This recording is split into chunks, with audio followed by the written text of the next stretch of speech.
What up? That scare you? Are you scared? I feel like it's too bright. Hold on.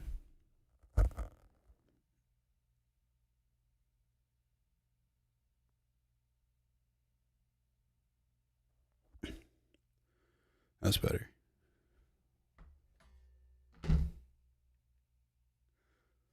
What's good?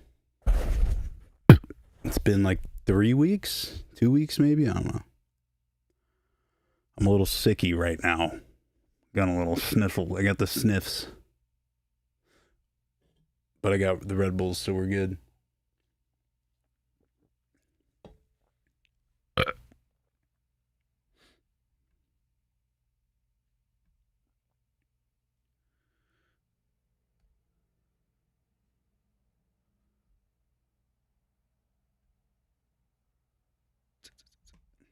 Let's let the motherfuckers pile on in.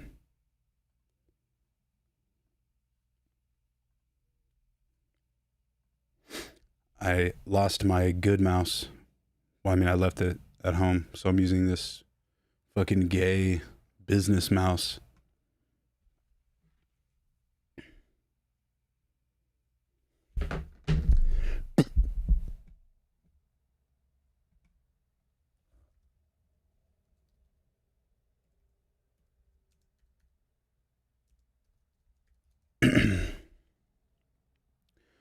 Dead.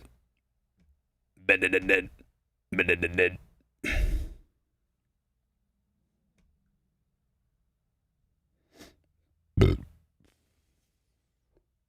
do you think of Skate? It's pretty good, right? It's fun. But it's also fucking sucks, but it's very fun. I'm good, bro. A little sicky, but good.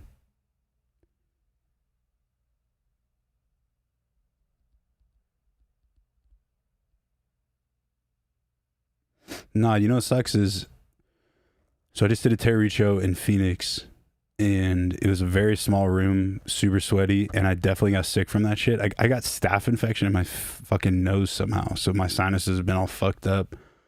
And I took the meds, finished the meds 2 days ago, and I was feeling great. And then literally that night, my sinuses started burning again, and it just came right back. So I'm on like a million different antibiotics, dude. Feeling good. But I did bring my Warren Lotus branded Kleenexes that I definitely don't use for Jang O, because I'm going to be blowing my nose a lot.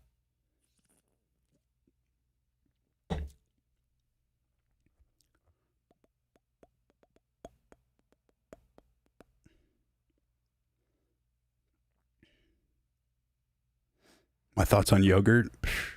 Bro, yogurt slaps. Put a little fucking crunched up, granola in that bit.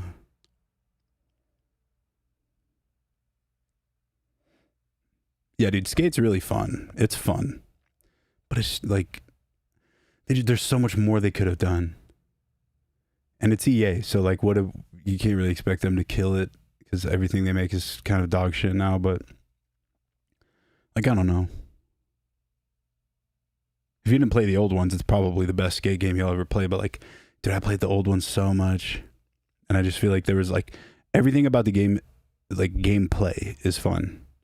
It looks great. Well, the animations look great. But dude, I literally found, hey, good shit, Jenna. That's what's up. Good shit. What was I saying? Oh yeah, so I put my PC together. I promised myself, I'm like, as soon as Skate comes out, put my PC back together. So I did. I'm actually setting up my office at home. I'm like redoing it so I could just stream from there, because I think the chore of driving to my studio, setting up stream and doing it here is what has been making me not super consistent with it. So if it's there, it's like, dude, if I have 1 or 2 days off, I don't want to go anywhere, so I could just do it from there. But blabbing, what was I saying? Oh yeah, I put the PC together and I found a bunch of my old clips from like the early skate playtest. And it looks so much better. I'll show them on the next stream or something. But dude, it looks so good. And like there was like 3 different kinds of pants with a color wheel. You could pick the color for your pants. There was like the character models actually looked like human fucking beings. And like, dude, the map looked so much grittier. Like there was like puddles and like wax, like Bondo and stuff. It was really cool. But I mean, it's whatever. For what it is now, it's still good, but still pisses me off.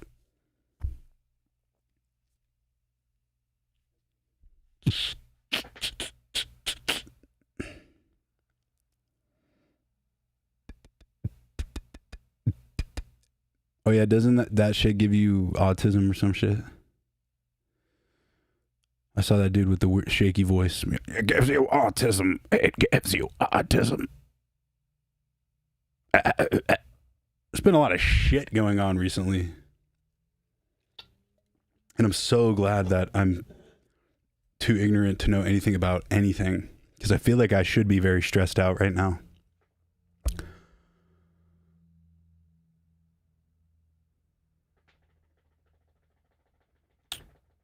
Get her, what the frig radio podcast we don't know about. I only possess the only publicly available video pod. I actually do have those. Maybe I'll throw those on the Patreon.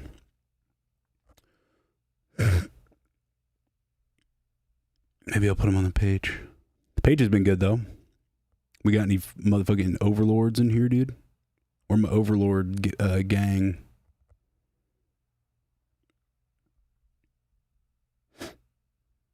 Yeah, I did a podcast with Joji. Me and Nick Coletti used to have a show on Dash Radio. It wasn't a podcast really, it was just like a radio show. We just played it, whatever music we wanted.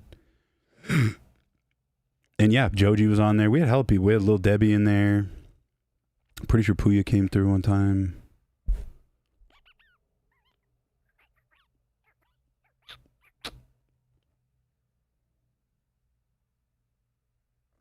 Am I coming to Minneapolis anytime soon? Yeah, I actually am, I think. Let me check my fucking calendar.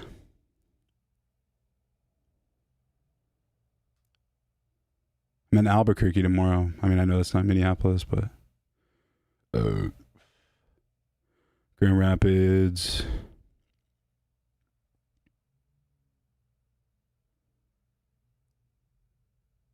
Nope, it was Indianapolis, not Minneapolis. Yeah, I gotta plan that shit. Gotta get one out there soon. Probably gonna be doing a lot more, shit. A lot more Getter shows next year. Honestly, probably won't be doing as many Terror Reid shows. I'll still be doing shows as Terror Reid, but it's rough, man. This tour's been really weird. It's been hella fun. Don't get me wrong, but it's tickets didn't fucking sell. We had to like, and again, hey, this isn't me complaining. I'm just being honest. Grateful to be where I am. Have no regrets. It's just the way shit moves. But yeah, no, all the venues we had to keep in mind, all these Terror Reid shows that we booked. It was only 1, 2, 3, 4, 5. It's only 6 shows, dude, and we picked the 6 best Terror Reid markets to put me in, and we literally had to cancel Spokane, because dude, no tickets were sold. And the fucked up thing is, and again, not complaining at all. I'm explaining you the Spokane stuff right now in case you're wondering, because I keep seeing a bunch of people asking, but all the venues that were originally booked for this tour were the same venues we did last year, and they were the 6 best venues. And the only one we upgraded was Albuquerque. Spokane, I think it was 1,000 cap, and we did like 800 last time, which was good. So we're like, cool, let's do that again. Dude, 3 days, maybe 2 days before the show, there was only 100 tickets sold. Maybe it's the time of the year. Maybe, you know, people just started school. Maybe they're going to other shows and don't have the money to get tickets. I get it. There's a million fucking reasons. But yeah, that's why that show got canceled, in case you're wondering. I didn't want to fucking do that shit, especially because Warlord Colossus is from there. So it was like, it sucked being like, hey, bro, I know it's your hometown show, but we have to cancel it. Like, because if you do that, it fucks up the next tour and then the next tour after that. And then it's just a big waste of all the resources on the tour. And so the best option was to just cancel it and figure it out next year. So it sucks, but you bet your ass the next time we're in Spokane, it's going to be way better. But I know it's like, that's how the end of the year shit goes. But yeah, nobody was buying tickets this tour. We had to downscale Denver. We had to downscale Portland. We had to downscale Salt Lake. Literally every single venue. Like I'm supposed to be done with the tour right now, but last week Albuquerque was at 1,000 tickets and we only sold like 120. And there was enough time, so they're like, yo, let's move it to the next week, smaller venue, so it'll sell out. And it's only like 300 people. And again, I know it's not me, and I know it's not y'all, it's just the way shit goes, but you know, that's just how that's the game. That's how the game goes.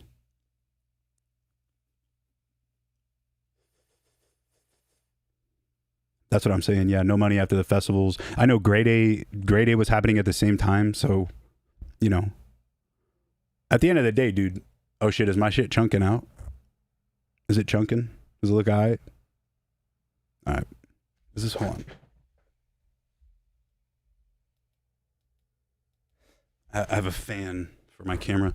Yeah, dude, Grade A is a huge show with hella production, like over $100 tickets, I'm pretty sure, hella merch. If it was me, I'd rather go to fucking Grade A. Pyro, hella artists, go with all your fucking friends. I get it. It's cool. It was just a bad timing thing. And, yeah. But, what do they say? 1 step backwards, 2 step forwards. So it's all good. Don't feel bad. Don't apologize. This has happened to every artist. I just saw a video of Glorilla and nobody came to one of her shows. It's just a timing thing. Especially nowadays, bro. We have like all the entertainment you can ever want is on your phone. You know what I'm saying? And also school just fucking started and most of my demographic are kids still in fucking high school. So what are you going to do? But besides that, working on a lot more new music. Scully is out. Released a bunch of IDs on Patreon. I'm putting together the first of many sample packs for the Patreon and getting the other projects ready to go. Am I getting tired of EDM yet? Nah, not really. I think now that the time has gone by since I like took a break from it, I don't think I was ever sick of it. I think I just was frightened because I ran out of ideas. You know what I'm saying? But dude, it's like, it's a completely different beast. Like, okay, I'll give you an example of what I mean. I feel like there's a stigma with electronic music, especially to like other musicians who do any other kind of music. Like when I was first setting up, people would be like, it's not real music. It's just robot music. It's just rave music, blah, blah, blah, blah, blah. But like the difference between electronic music and like rap stuff or metal stuff is like electronic music is made sauce. It's made for live play. Like I don't listen to EDM in my headphones, only when I'm making it or when I'm playing it out.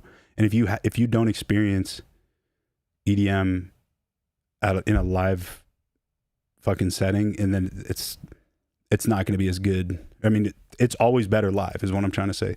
And when I did my show in Jacksonville, Dead Hippie came through and he told me a while ago, he's like, I don't really fuck with EDM, but like, let's still do this fucking song. But like, he's like, I know you're going to do something cool with it, blah, blah, blah, blah, blah. He came to the show and then after the show, he's like, I get it now. This is fucking sick. So no, I don't think I'm tired of it. I'm having a blast. It's hella fun. Thanks, bro. I'm glad you fuck with Scully. That's a good one. That's my favorite song I made in a long time. In a long damn time.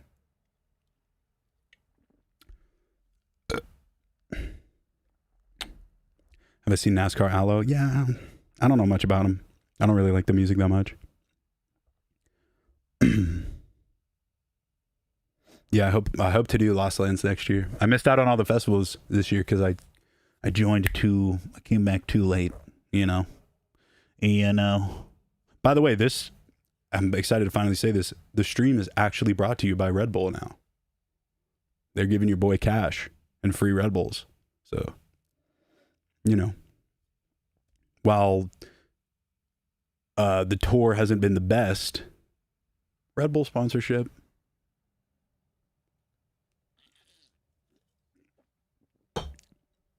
Best advice Skrillex gave me? I think I've mentioned it before, but like, just to not take everything as serious and to just be yourself. It sounds very cliche, but what's up, Phantomet? Yo, everyone say happy birthday to Phantomet because that's my bae, and she just turned 32. I'm sorry if I wasn't supposed to say her age, but yeah, she is now. We're the same age, and yeah, it was her birthday 2 days ago. So say happy birthday. I forgot what I was saying. Oh yeah, just fucking, you know, as cliche as it sounds, you just gotta kind of like, the minute you second guess anything is like the minute the work isn't as good as it would be. Woo! So yeah, I don't know. Skrilly has a bunch of great advice.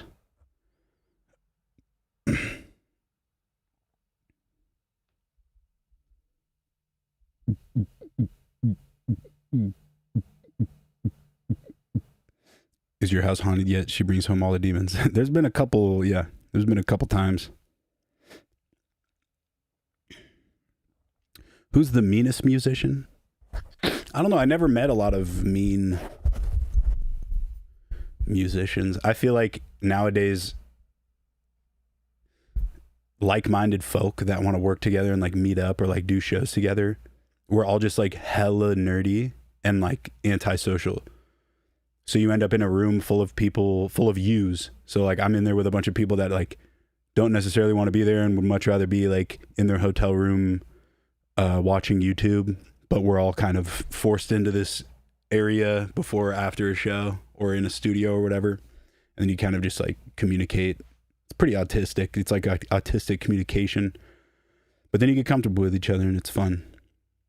But I don't know. There's not a lot of mean guys out there anymore. I feel like the cancel police took care of a lot of them. I think if you take the word mean out of it, there's a lot of I mean, there's bad folks. There's people that will try to fuck you over. I'm not going to put them on blast, but a lot of people like that, but they never go anywhere. They stay at the surface or just kind of fizzle out and find something else to do. Tape B is hard. I fuck with Tape B. Did Skrillex ever teach you growls? No, he, I definitely guessed when I was in the studio with him a couple times, years ago too. This isn't recent, but like, no, I'll be like, yo, is this how you did it? And he'll be like, nah, or yeah. But no, he taught me more about mixing stuff.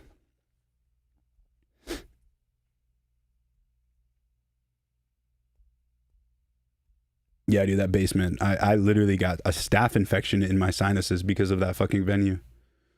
Ugh. Yeah, dude. Every musician that makes all their own music and is getting some numbers and stuff, or even not getting numbers, like, we're all just fucking nerds, bro. If you zoom out of like the job and the person and just look at every other part of it, it's like the nerdiest shit ever. Which is cool.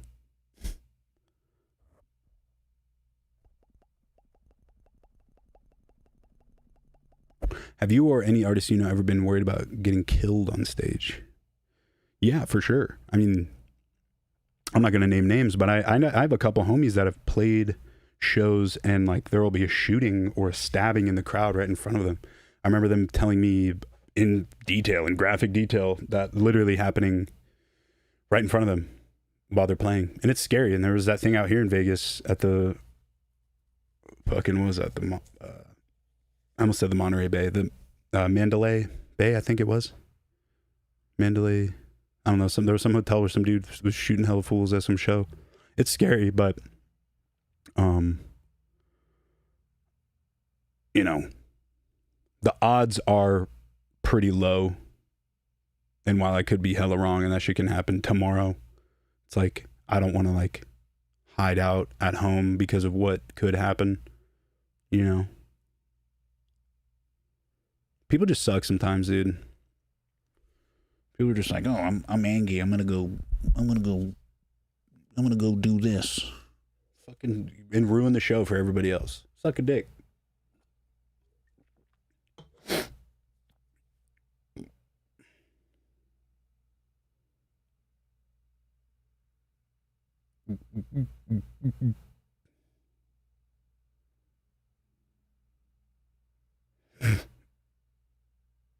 Any advice for up-and-coming EDM artists that have been making music for a bit? Aside from making banger EDM tracks, what else would you say is something we need to be doing? I'm not about to be like, dude, be funny, dance on camera. Oh. Just be literally, dude, with anything. I was just talking with my trainer about this earlier. With anything, it's just consistency. Non-stop. Like, even like, look at podcasts.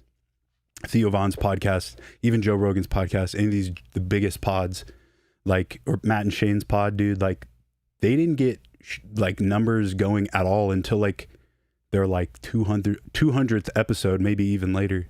And that's 200 weeks, which is quick math. Oh.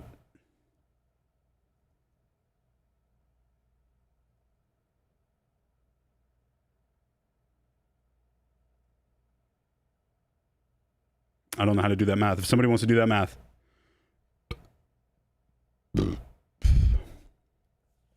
What I'm saying is it takes a long time. But you just got to be consistent with anything. Hell, when I was starting, bro, I went like 3-4 years working. I worked at a smoke shop, bagel place, Arby's, while I was DJing.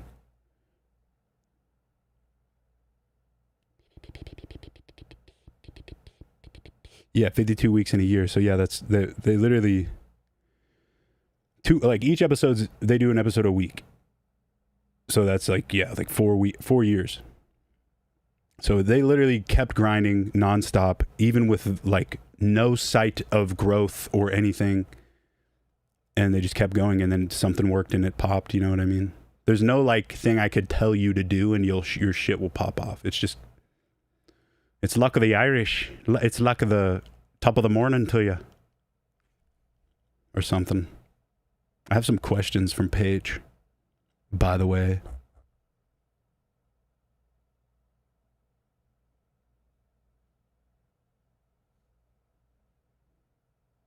I wish you could make Google Docs fucking dark mode. Why haven't they done this shit yet? My eyes are burning, yo.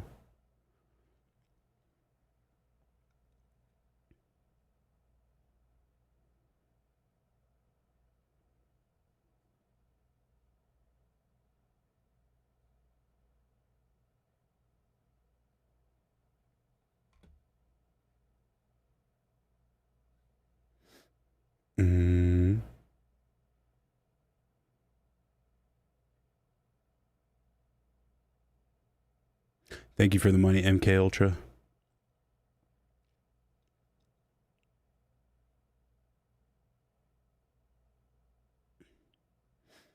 Oh yeah, I just seen your other message too.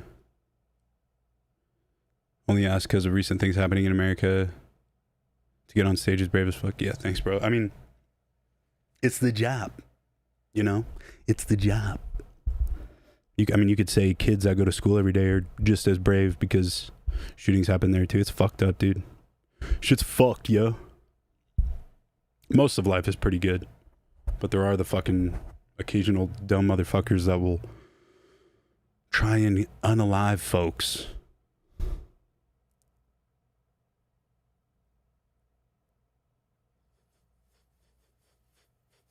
My favorite Getter show this year.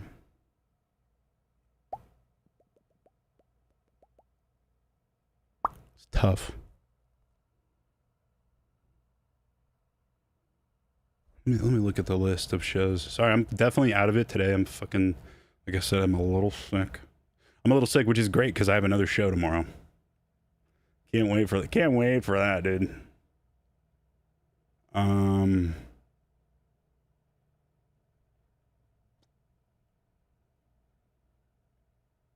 DC was really lit. Chicago was probably one of my favorites.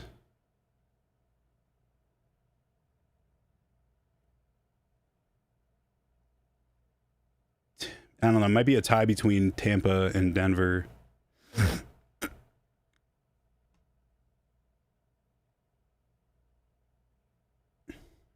When's the next banger? Scully dropped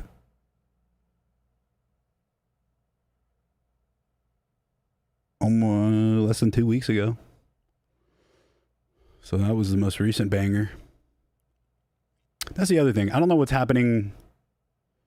I don't know what's happening with the internet now. But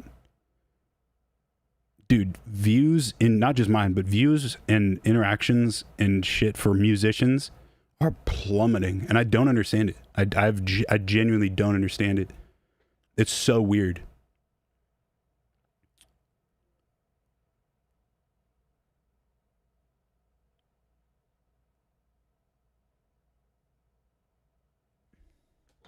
Really fucking weird shit.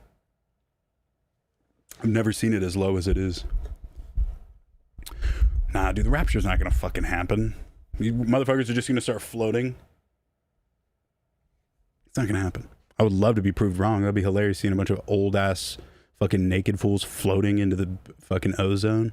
That'd be hilarious. Yeah, Dead Hippie's the man, dude. I'm telling you. Look back. Yo, I have a history, bro. Look at all the artists I worked with as Getter. Who, like, you know, Oliver Tree, Suicide Boys, Puya, Ghostman. All these guys I've worked with blow the fuck up.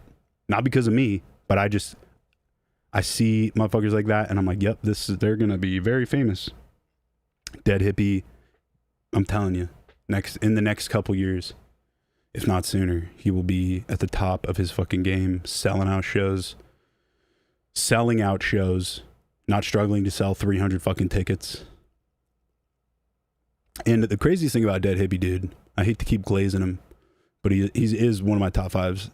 But he does all of his creative stuff by himself. All his music videos, all of his art, everything. I'm pretty sure he produces most of his shit too, which is fucking crazy, bro. It's like, fuck, I'm blanking on this dude's name. Eam Triplin. I always talk about him too. Or like Eam Triplin, Tyler the Creator, any of these guys that can make everything themselves, from the art to the music to the beats to the vocals, everything. Those are the dudes you need to watch. Yeah, Riley Casso too.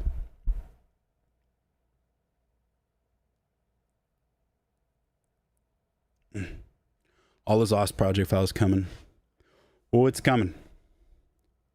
Let's do a couple of these Patreon questions.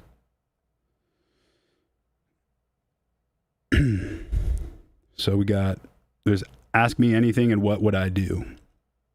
These are all done through Patreon. If you haven't joined, fucking join. I give out my project files with all presets and samples and everything. First question is by Hunter. Kind of a double question. Have you ever considered a career in comedy? What was your dream career as a kid? Yes, I think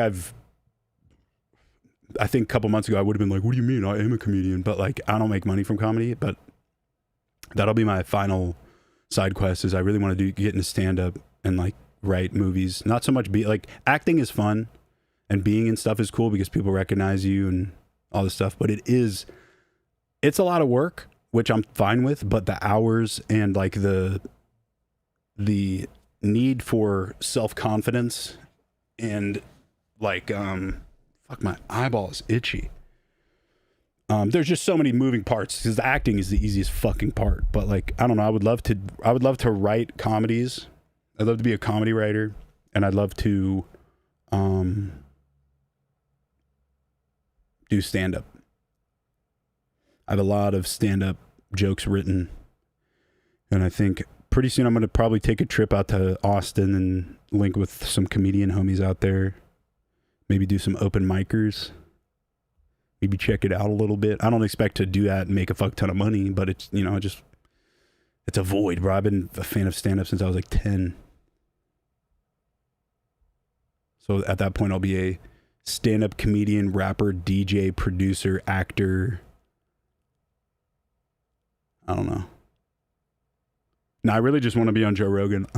Just kidding. But I do want to be on Joe Rogan hella bad. I'm telling you, everyone in here right now, y'all are the real ones. Because one of these days, it's going to click for everybody else. Like, wait, this guy did all of these things? Oh, okay. Lift him up.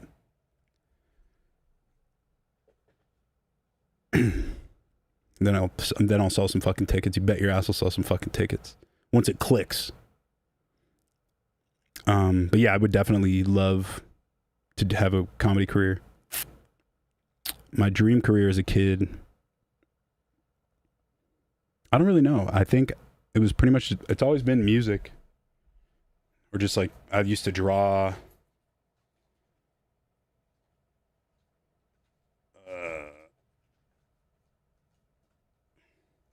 I liked helping.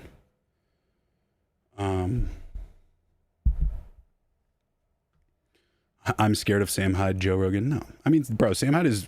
I'm a fan of Sam Hyde, but he is extremely controversial. And when you have a platform as big as Joe Rogan does, like you can't just have anybody on. I'm sure he would love to have him on, but the fact that half the population thinks he's a fucking Nazi is not probably going to help the show out a lot.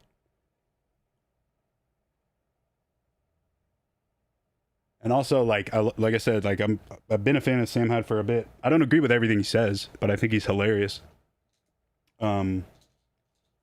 But all the podcasts and stuff he does, I feel like he needs to do more podcasts like as serious Sam, because if you've seen like there's Sam Hyde, I look like I'm crying right now, but I just put in Visine, I promise. There's Sam Hyde moments where like he's very real and like very like speaks from the heart, giving great advice and like just leveling with the audience. Like when he's not just trolling, it's like kind of like a fourth wall breaker. I don't know. It's if he can do a podcast serious, like I think the one he did with Bradley Martin was pretty good, but he had that dude on it that was kind of interrupting it. And it's like, I mean, I get it. I am. Oh shit! Is it froze? It keeps freezing on my screen at least. But no, dude, I'm a million times funnier when I'm around my homies, so I get it. But I think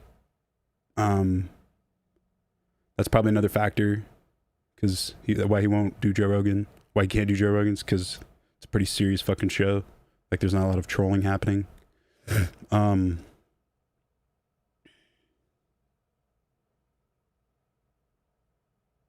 I would love to be on Bad Friends, dude. There's so many podcasts, but I don't know how to get booked for them. I have no idea how to get booked for them. It's kind. I feel like I don't know. I have no idea how to get booked. The only ones I've done have been like homie shit.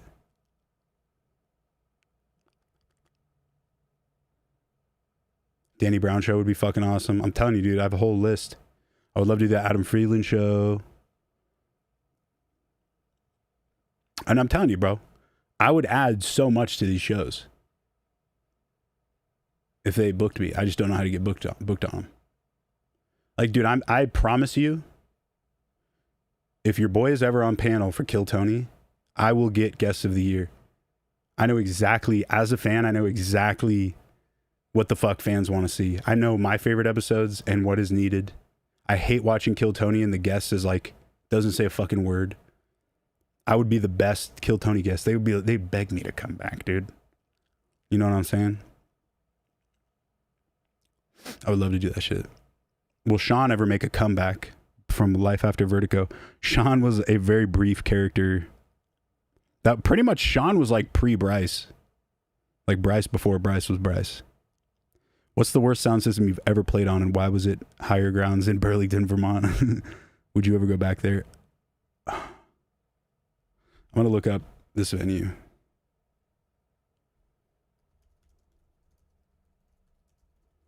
Oh.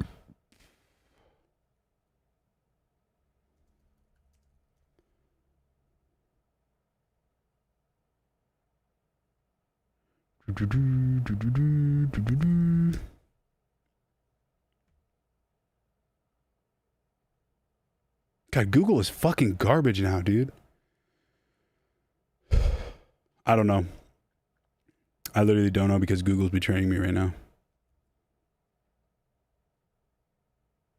But I mean, off top, I'd say worst sound system I've ever been to is, I forgot what club it was, but I saw Corbin in Vancouver on the tour, on the Puya tour in Canada, and it was like the sound was atrocious from the crowd, which sucked. I don't know, man. A lot of times I feel like the bad sound systems nowadays are not so much it sucking, but they're like trying too much. They're trying to do too much when you just need like a good tune system. What liquor do you fuck with? Favorite mixes, cocktails? Ever get into crazy cocktails? This is from Rip on Patreon. I don't drink, but when I did drink, forgive me, but Red Bull vodka was my go-to, bro. My go-to. I was a big fan of Caesars, which is a Canadian beverage. Margaritas, tequila.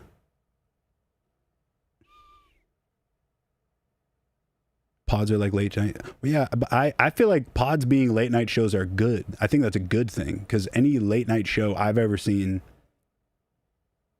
I've never liked. It seems too forced. People are in suits.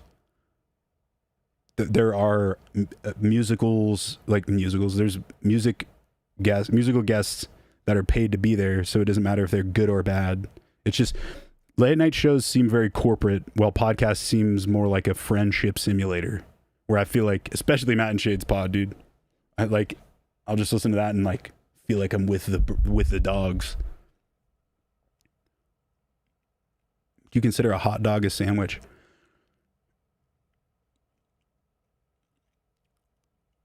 Fuck, dude. No, it's a handheld. The same way a Hot Pocket is a handheld, or a taco is a handheld.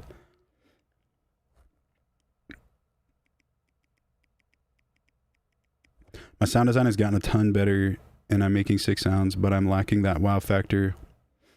How would I take my music to that level? Honestly, dude, just subscribe to the Patreon. I'm just kidding. No, honestly, I would, and you already are subscribe to the Patreon. That's my bad of a mush brain. Whatever tricks you do, not in sound design, try it on the sounds you're working on.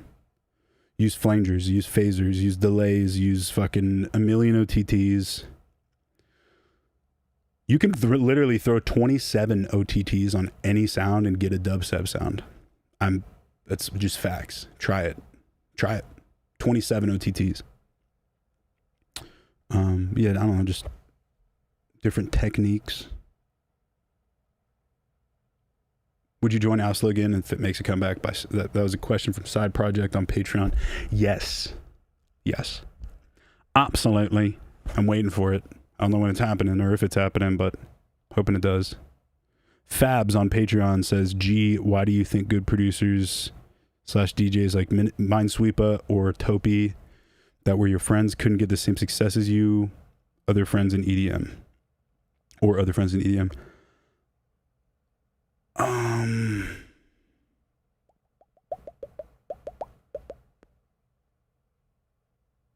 I don't know. I mean, I feel like they got to like, it all depends on what you're aiming for and like what you're doing, you know?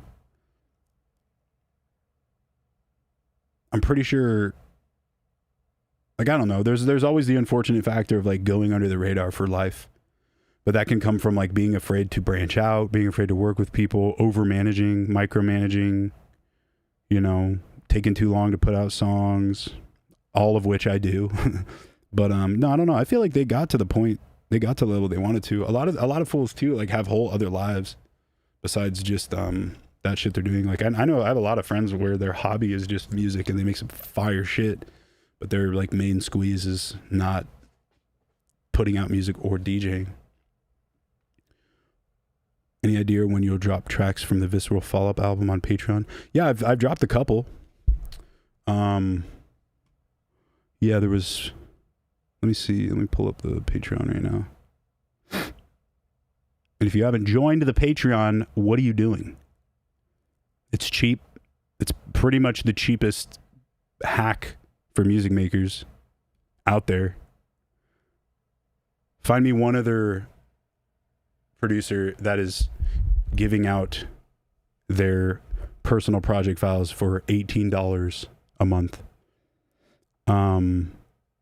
Endless Obstacle on Patreon was a Visceral B-side. That's actually the only one, but I have a ton more.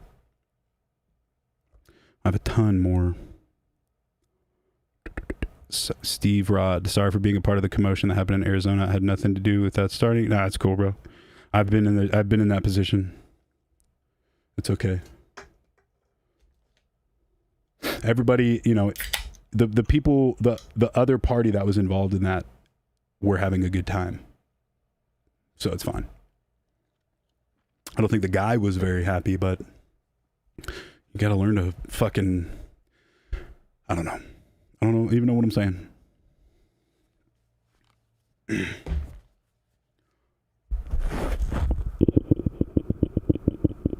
Look at that imprint. Ugh.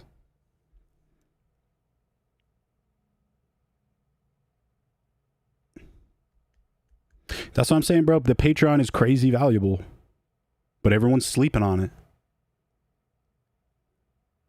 Everyone's sleeping on it. Bren, are you okay? I'm great. I'm doing fantastic. I'm a little sick, but everything is great in life. No complaints.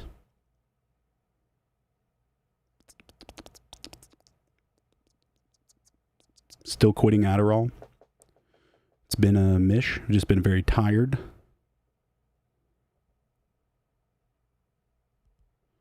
I've lowered my dose again. So now I take 15 milligrams extended release once a day, if I even need to take it.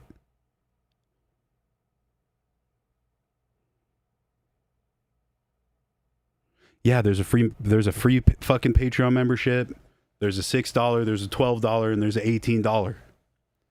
The fucking all my old fucking YouTube skits and vlogs from back in the day that got demonetized because they were too inappropriate with Nick Coletti. Those are all being uploaded.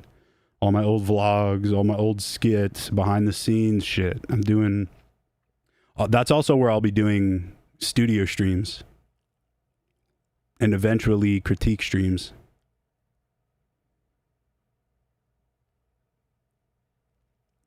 $441 or 48? That's a good question. I was 441 for the longest time. But now I'm 48 because I really just don't give a fuck anymore. Adderall is dope. Let me tell you. But I've been taking it for so long. Wait, what happened at Gold Rush? What do you mean? I'm so curious what happened at Gold Rush. I don't think anything happened. It was a fun show. But no, yeah, Adderall's great, but I was taking it for so long that I was just taking it to take it when I got to a point, because my problem would be originally ADD and still ADD, but it went from me using it to focus on what I'm working on to me just using it to focus on anything. So if I'm distracted, I would just be super focused on my distraction. Jimbotron, I'm so happy to see you, bro. Thanks for everything. Thank you, bro. I appreciate you, and that's a really cool name. And you're welcome for everything.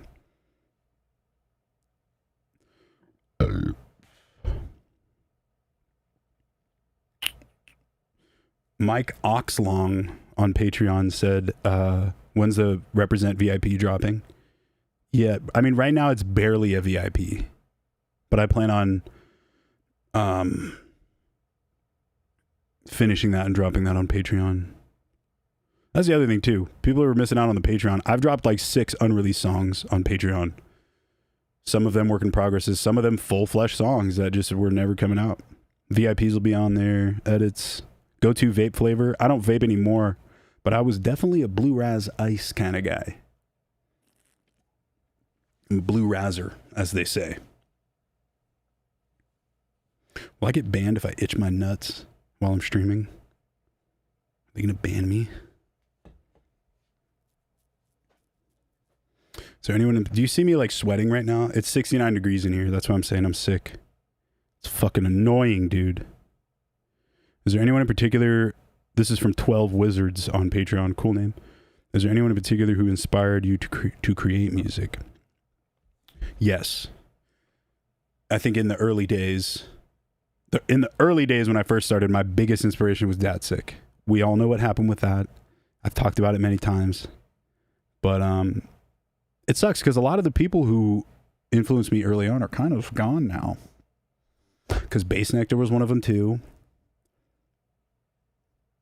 He's out as well. We all know why. Creepo. But I think more than artists, like bigger artists, it was the people who I met. Like Baron, rest in peace. AFK. Must Die. Eptic. Eptic put me onto Flume. So Visceral literally never would have happened if Eptic didn't put me onto Flume straight up.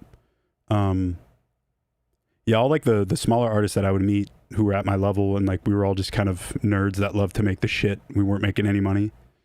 Just like that was the most inspiring times, I think.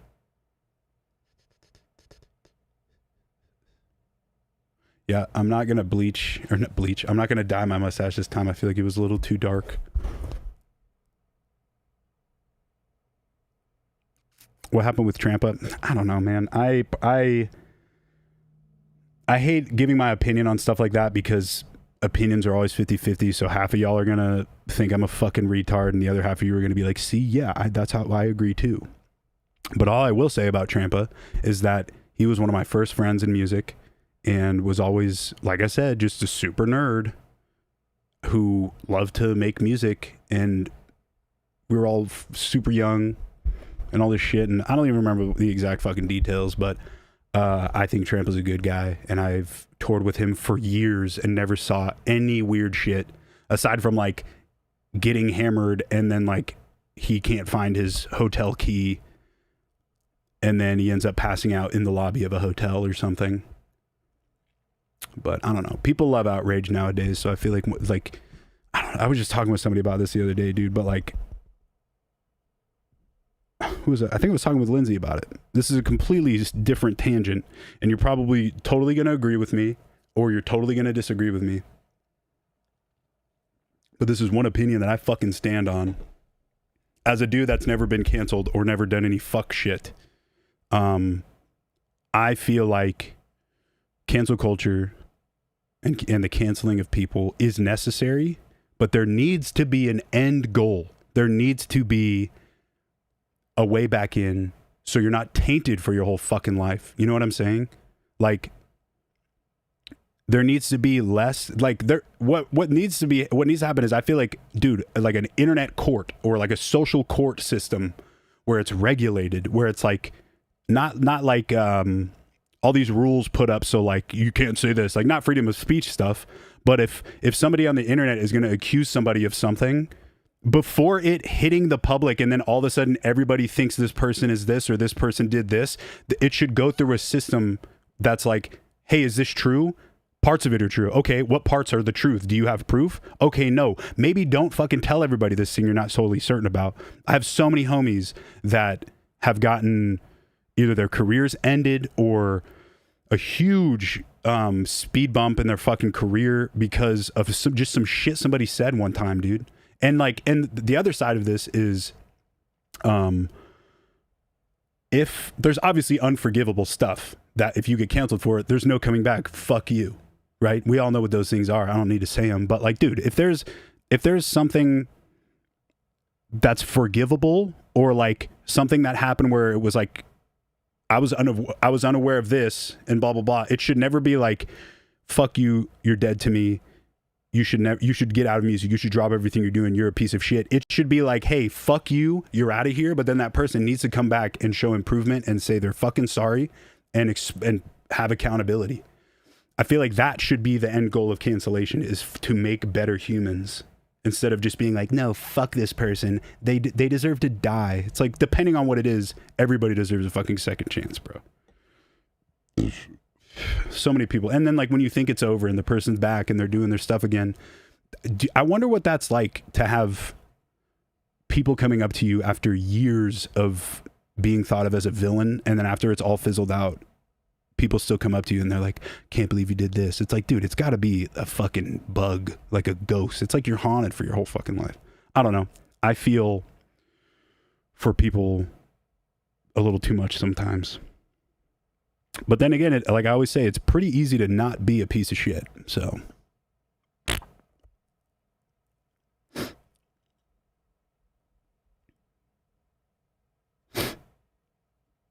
Night Punk is the homie, dude. I love that guy. Lasha. He's a man. Fucking prodigy. 12 Wizards again on Patreon. How do you decide whether to finish or abandon a track? It's honestly like, you can tell. Like, I'll tell you right now, I have like 5 songs right now that I'm sitting on and I've yet to finish, because I enjoy the step in music where you get to listen to it over and over again and you really get to know it. It's like a secret song. But I don't know. Sometimes it's like just an idea, or if it's like a remix, and it's never coming out, you know.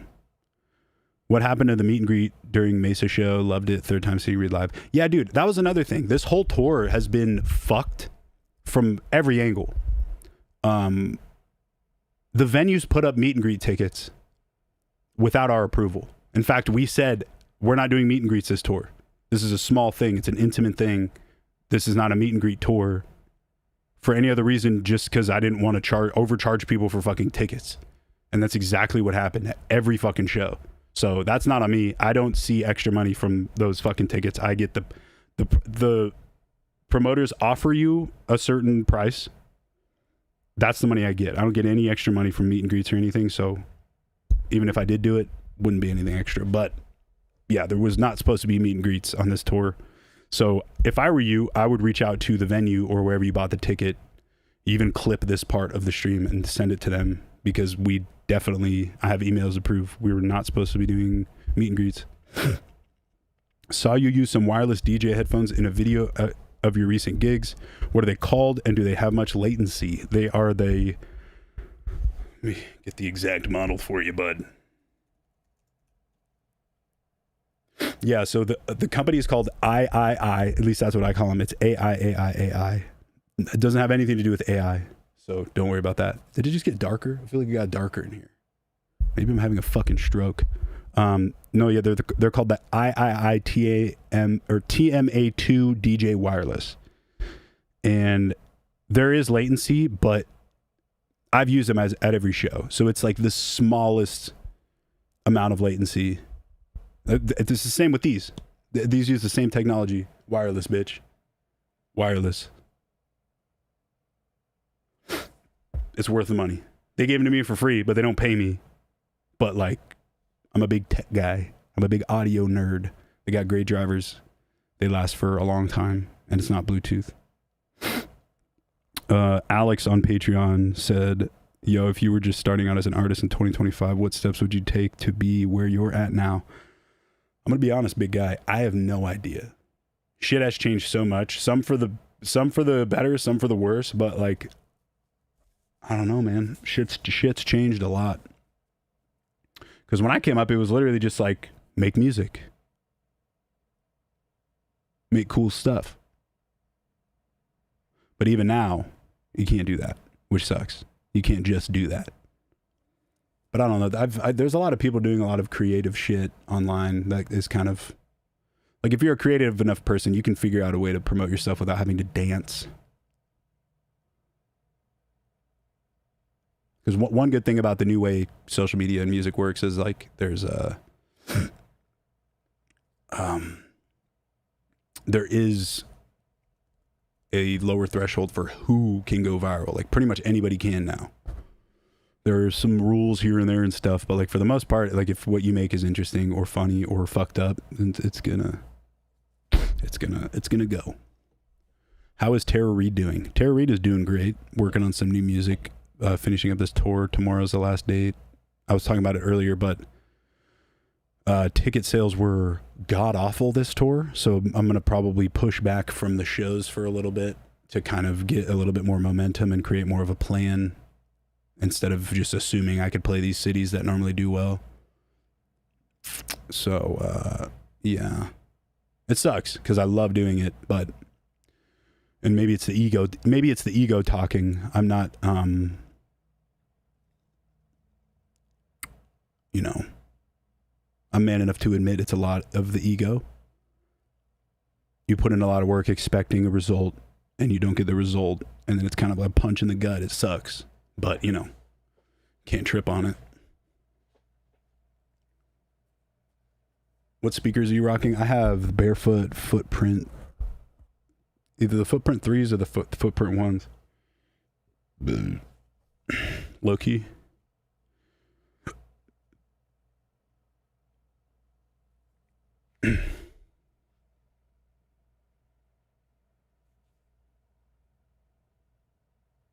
Jimbotron, your track Scully with Dead Hippie's so sick. I love the Sin to Survive with the rap part and the craziness of the drop. Y'all both killed it. Thanks, bro. That was a good one. I've been sitting on that one a while. But again, dude, I know the song's good, and I know the normal numbers I get, but that's the block that we're running into nowadays as artists.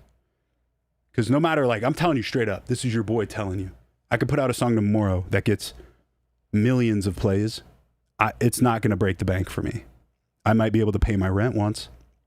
You don't make money from music anymore, which is fucking super unfortunate. You have to jump through hoops and do all this stuff. But the biggest problem is the flip side of the virality shit I was just talking about is that when they introduce these new algorithms and this new way of doing shit, it essentially takes everything you've been working for and like throws it out the fucking window. So you could be like, yes, I'm getting momentum. This is working. Then they're like, hey guys, time out. We're changing the rules. Imagine if there's a fucking baseball game and one team is winning. I'm not a sports guy. I don't know sports. But let's just say one team is winning. And then in the middle of it, they're like, guys, stop, time out. We got to change the rules. Everybody switch sides. You guys get naked. You over there, the catcher is now the pitcher. And let's switch all these bases around, figure it out.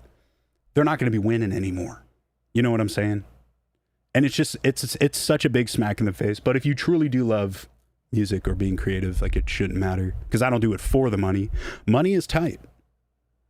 And if there was a goal of like, hey, put out this album, get $3 million, I would do that in a fucking heartbeat, obviously. But I'll forever keep doing this, regardless how gay this shit gets with these fucking algorithms and shit. And yeah, I do blame fucking TikTok. Tyrone Biscuit, you got it on the head. You hit the nail on the head, bro. What the fuck is needed to make a tour happen logistically and financially? This is a great question. There's a lot of moving parts. So obviously the talent. So there needs to be artists.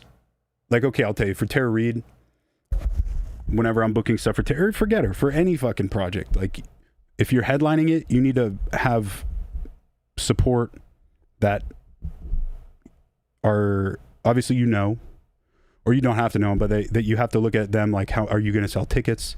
How do people know you? It's like a lot of stuff like that, like moves like that. Routing is a really big part of touring, meaning agents usually do this, but if you're doing it by yourself, you find a bunch of venues that are like within the capacity that you would normally play. So if it's a new project, but you're getting some numbers, but you've never toured, you want to aim for like smaller venues, like 300 cap, or less, maybe 500 cab depending on the cities. And then you find a route of all venues through America and a start point and a finish point, and you want to be able to, there's a lot of thought that goes into it, but there needs to be, like Mac, my tour manager, always figures this shit out, but he figures out like, okay, we need to rent a van and we have a show in Denver this day, and then it's a 12-hour drive to the next show, which is in 2 days. So we're going to drive there this day, get a hotel for this day, and do that. And you basically have to do that for every single show. And that's probably the most confusing part, because everything else is just promotion, word of mouth, and then there's production, and then there's, you know, it's kind of, it's a lot.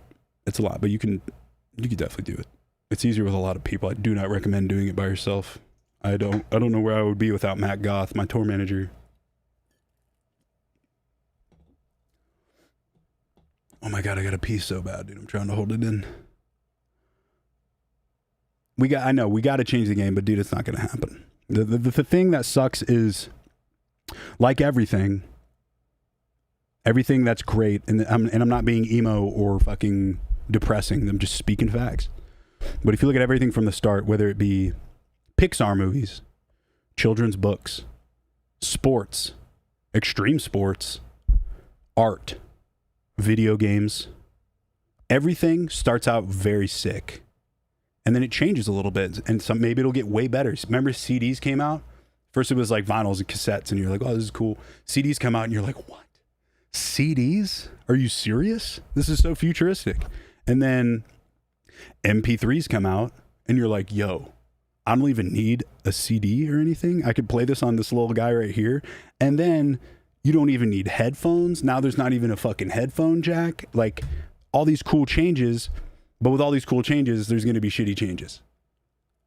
Like Spotify comes out, and at first, I always told people Spotify saved music because you were finally, for a little while, able to make money from streaming. People were listening to your stuff. It was very organic, and it was treated like social media, but not in like the viral sense. It was like a easily accessible Spotify. It was like a YouTube. But I'll show you why my biggest problem with Spotify right now, dude. My biggest fucking problem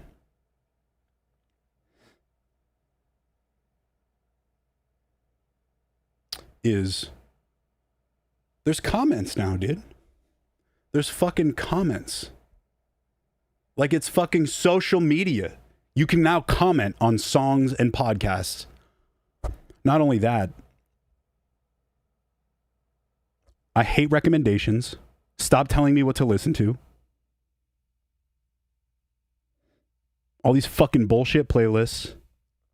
They have clips now, so now they're trying to be TikTok. Everybody wants to be TikTok at the end of the day. That's what it is. And it's so forced, and it's just so fucking ill, you know? So it's like everything gets really better, but then it starts sucking really bad. Does anybody remember how video games were about 10 years ago, 15 years ago? You go to the store, you pay $50. God, I sound like such a fucking boomer. I'm so sorry. I'm going to finish this thought, take a piss, and then we'll move on. Bro, you would go to the store, spend $50 on a game, and that game would last you for years. Years. And occasionally you'd pay an extra $20 for DLC and like whatever, but like you'd pay $4 a month for Xbox Live, maybe. And it was before streaming really got crazy, all this stuff. And it's like, that's what I'm saying is like the more popular something gets, it's gonna suck dick eventually. Everything awesome turns into a hoe.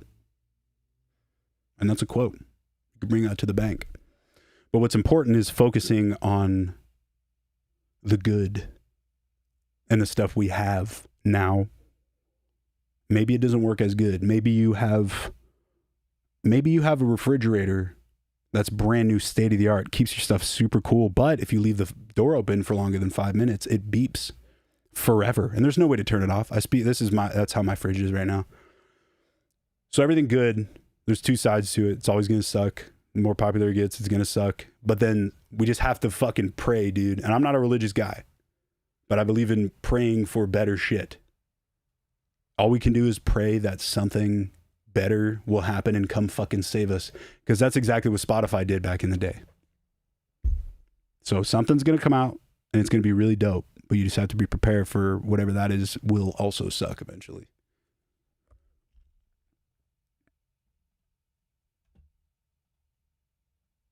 That's so funny because the next question is, what is your go-to music streaming service? Spotify for now, but I'm getting real close to switching to Apple Music for many reasons. Many reasons. All right, I'm going to take a quick little piddle. Try to make it quick.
Piss.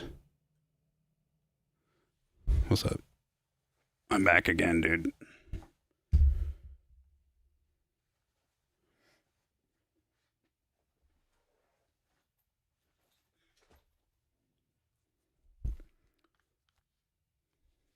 I didn't mean to bum you out if that bummed you out, that whole rant that I just had. But hey, I'll give you, this is the last thing I'll say. I'll give you a little piece of advice that I've been listening to myself for a little while, for the past couple weeks, because I always find myself bitching and hating shit and wondering why, why isn't this working? Why is everything that I'm doing, all this effort I'm putting in, not working? Or like beyond that, trends. I used to hate on fucking trends and all this fucking shit, all these gay TikTok dances, seeing all these kids do this stuff. And I would go out of my way to hate on it. Not like verbally, but like in my head. And it would just put me in a mood. But like, dude, this sounds really fucking simple and stupid as fuck. But I'm telling you, it just fucking is. Like, that's all it is. It's like that's how shit is now. It sucks. It's like predatory as the fucking streaming services are, or YouTube or whatever you want to get. It's like, the bar will constantly be raised, and like there will never be a time where it's easy. And if it is easy, it's going to get harder. So it's like, dude, you just got to, once you realize that, everything's like, it's like, okay, when I was a kid, nobody was fucking dancing in front of a camera to get likes from people they don't know. But now they do, because that's the thing. Now streaming is huge, and people don't even stream video games anymore. They just talk shit, and the fucking 200 people will watch them. That's just how it is, you know? So what is it is what it is. That's the realest piece of advice anybody could ever give you is, it is what it is, dude. Don't let it affect you. Someone punches you in the mouth and you're the bigger man and don't punch him back. It is what it is, dude. Someone's checking out your chick or your guy and they're eye fucking the shit out of your significant other, your sig-o. It is what it is, dude. You could beat the fuck out of them, but they're just going to do it again. Okay, Kevin Bacon on Patreon asks, do you start a song by making the drop first or the intro and make the drop fit? That's tough. I think it goes both ways, much like The Door and I Think You Should Leave. I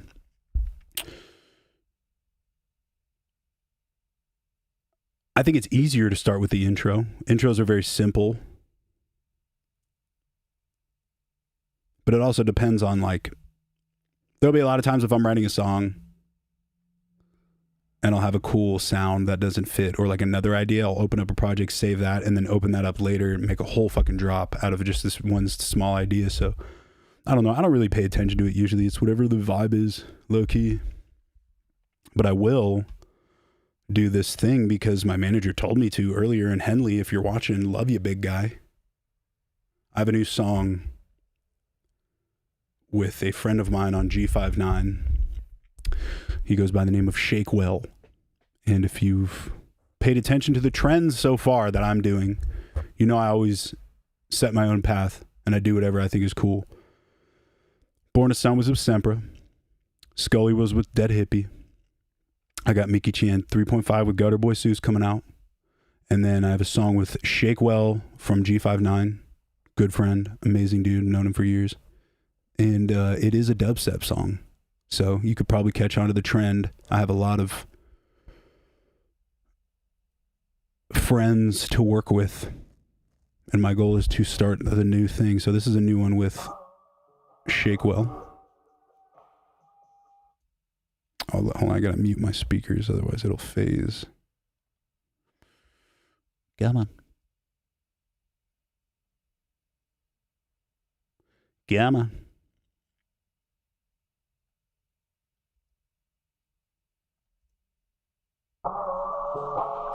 You hear that? Yeah. Work in progress, too. Also, this will not be coming out as a single.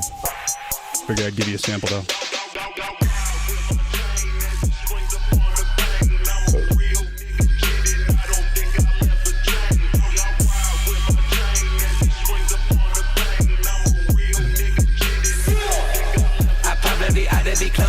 Catch a witness for the blood stains. Just a product of the dope game. It's a cold life, feeling no shame. They probably ought to be slow brain, trying to talk down on the smoke gang. Got money, go to war gang. Must hurt bad having no change. These bitches screaming go shake. Gotta go babe, cause my bitch ass be the fattest. Gotta go chain, and I'm smoking on that boy like it's in fashion. What that happened? I'm that phantom riding, sliding with my can out. You pulled up to get fanned out. You should've stayed a fan now.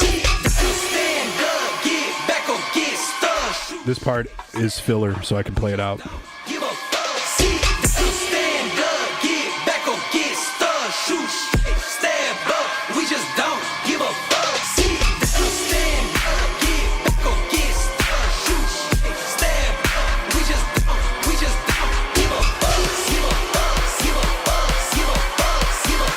I'm that phantom riding, sliding with my can out.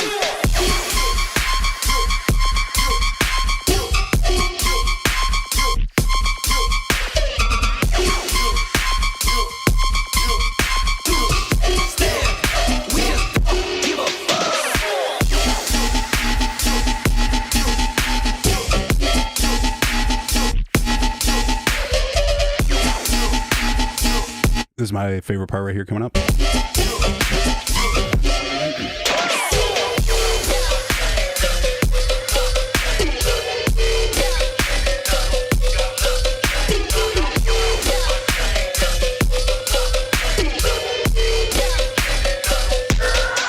Goodbye.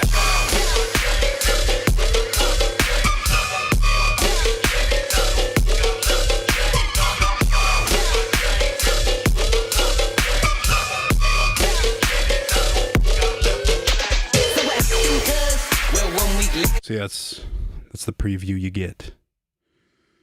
But yeah, man, I think I'm at the point now where I can finally link the two worlds together in a cool way. I think a lot of people have tried and failed.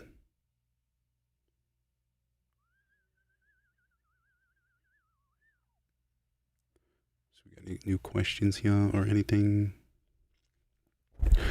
best and worst movies you've watched. There's a movie called Daniel Isn't Real that is fucking crazy. It's on Shudder. It's probably on FX or Prime. Dude, I have this problem whenever I get hit with this question, whether it's like, what's your favorite artist? What's your favorite song? What's your favorite movie, game? I always know until I'm asked. You know what I'm saying?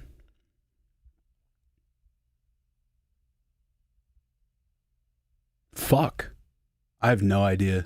I genuinely have, I don't know. Wish I could tell you, but I can't.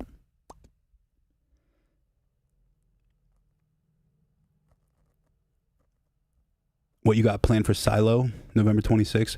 Brother, I'm excited. I've never played that venue. I've heard nothing but good things. But, bunch of new shit. Have you played the new skate game? Yeah, I was streaming it a couple weeks ago. I've been playing it for about 5 years since the playtest started coming out. I think it's really fun. But I fucking hate it. Only because the old version was so much fucking better. It looked, cause like, dude, I have over 5,000 hours in Skater XL. I have a couple hundred in session. Never got 2 into session. I talk with Subtronics all the time because he's a session addict and he loves session and he's always sending me clips. And like, if I could play it like he does, I'd be playing that game way more. But it's I play those games for the realism and for like the vibe of skateboarding. Because I've never been good, but I love the culture. And Skater XL was close. I had a bunch of songs in Skater XL, but then the devs dropped the fucking ball. And if you weren't on PC with mods, it was pointless. The first couple playtests of Skate were so fucking good. The map looked way better. The character models looked like humans.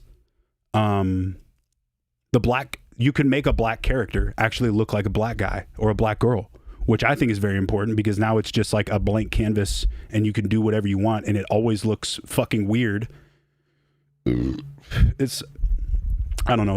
There's a lot of good stuff in it. I don't want to keep hating, but like, they just dropped the fucking Spaceman. If you're playing it right now, I'm sure you saw, like, they're dropping Fortnite type cosmetics, which is retarded, bro. There's so much more you can do. You can get the same effect. This is how you know it's not skaters developing it, because all they had to do was take all of these microtransactions. That's a good DJ name. Microtransactions and stuff that they want to do and just take it from a different angle, dude. That's my biggest problem, because like, okay, there's emotes in the game. Obviously, every game has fucking emotes. But like, check this out, dude. Instead of making a bunch of gay dances, why not take the emote idea, but turn it into different types of stees? So like, instead of doing a tray flip 3 different ways, you can unlock or buy a steez that makes you do like fucking Neen Williams heel flips or something. You know what I'm saying? Like, being able to, instead of emote and go like, hey, what's up? Like, for the same price, the same idea, just make it more about skating. Or for cosmetics, dude. Okay. Instead of putting out a spaceman outfit or panda slippers, why not put out like the most ridiculous stuff that actually exists, like the dunks that are see-through, or the eBay dunks that are cut in half, or fucking Robesman, or what's his name? Is that his name? Ribsman, sorry. Put fucking Ribsman in there. Put shit that is like mildly silly but still realistic. They did, like, the dime event that they're doing is great because it is ridiculous, but it does exist in real life. Like, that is cool. But if they just literally just tweaked the angle of the marketing a little bit, it would be such a better game. So much better. You know, I don't know. That's just me. I'm not a fucking game developer, but think of, dude, the Steez thing is huge. Imagine you can download, like,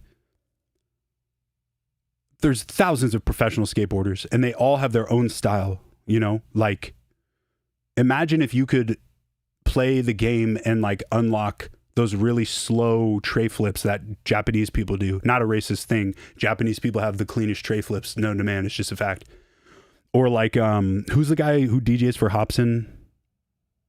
I always blank on his name. Black dude with a fro. He's a professional skater. He does, his 180s are just motionless. They're the cleanest fucking shit you've ever seen. Like, dude, line it up with skate events. Fucking Jocelyn just tray flipped the fucking El Toro. Take that and sell it. Get the exact same fucking motion capture that Chris Jocelyn did and then make it a usable, yeah, Kevin Romar, that's who it is. Make his tray flip a usable emote, but it's just steez. Like something, a small change like that would make the game so much better. And I'm going to stop complaining about stuff now.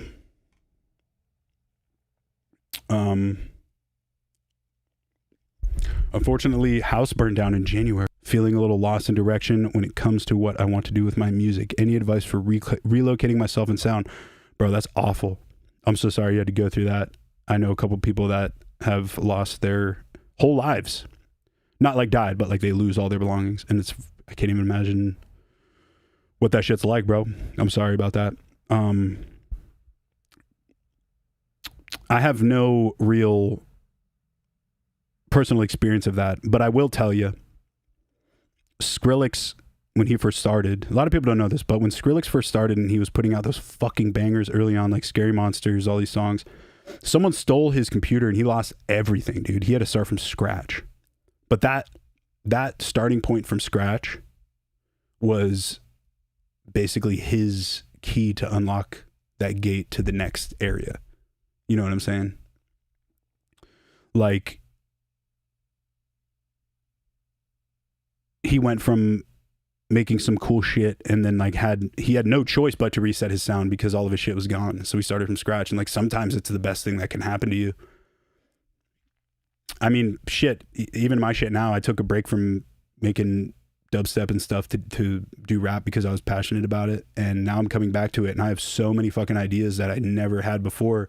And one of the big reasons why I took a break was because I was out of ideas, you know? So like whether it's like your fucking house burning down or getting your laptop stolen or being a little pussy on tour like I did, sometimes the biggest like letdowns or like, I don't know, I call them tests, like tests of time or like universe tests. Some people call it God's hand or whatever the fuck, but like sometimes that is where you'll really fucking shine, bruh. You know, I mean, shit, bro. Rappers get shot and blow the fuck up because people are like, damn, remember XXX got locked up? And when he was locked up, all his shit blew up. Probably the worst thing that could have happened to an upcoming artist is getting locked up or shot or killed. And still one of the biggest music artists to this day because of something crazy that happened to him. So I don't know. I don't know if that's good advice, but I'm sorry your house burned down, bro. That fucking sucks. If I were you, bro, why not you should start a GoFundMe. I think it's a perfect opportunity for a GoFundMe. Never be ashamed to get some extra help, bro. If I was in your position, I would totally do that. And I'll donate and I'll post it all over my shit. Let's do more Patreon questions. Brazilian wax my ball hair. That's the name on Patreon. Brazilian wax my ball hair. What is the best way to keep the low end of a track punchy without making it muddy? Keep the low end of a track punchy without making it muddy. Couple ways. There's a plugin called Soothe. I think it's Soothe 2 now.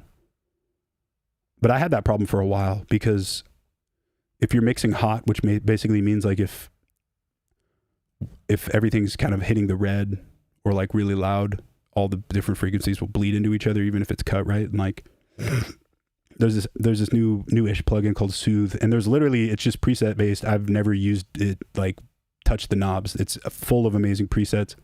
And I remember there's a specific one that says it's called Demuddy the Bass, and it does exactly what you want it to do. So check out Soothe. Another good thing, Space Lacy showed me this trick. I use it for vocals most of the time, but you could do it with this too.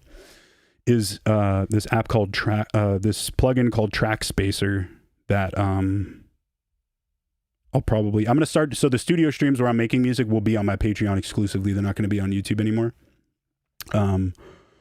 At least that's the plan right now, but I will go over it during those. But Track Spacer is basically,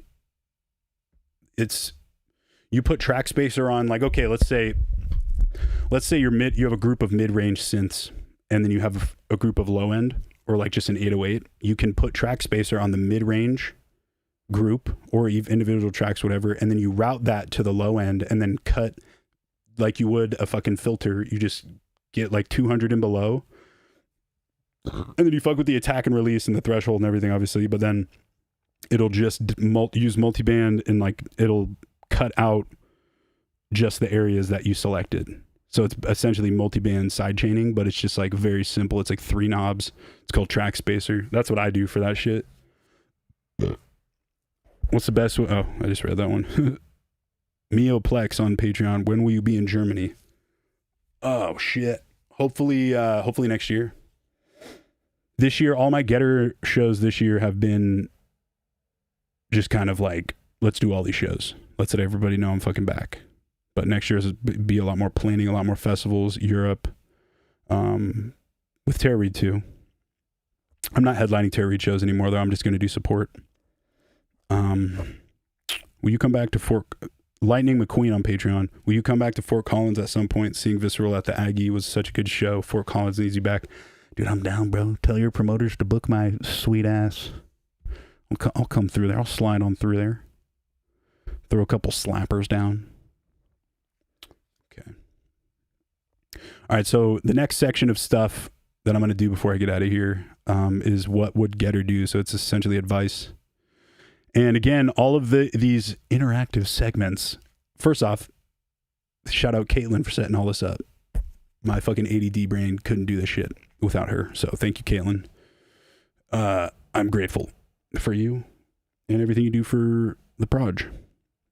But yeah, if you join Patreon, there's a free one. You could do it too. But you can join the Patreon, go into a Discord, or on the Discord chat. I mean, on the Patreon chat, there's a category that'll basically let you know the different segments, and you can add to them. You can ask questions. It's a little bit easier than YouTube because these are priority because people are paying or did sign up. But yeah, the what would Getter do? It's like advice. So before we do that, don't worry, I'm not gonna pee. What was I gonna do? Should I get another Red Bull, maybe? Yeah, you know what? I quit Adderall. I deserve 3 Red Bulls. One sec.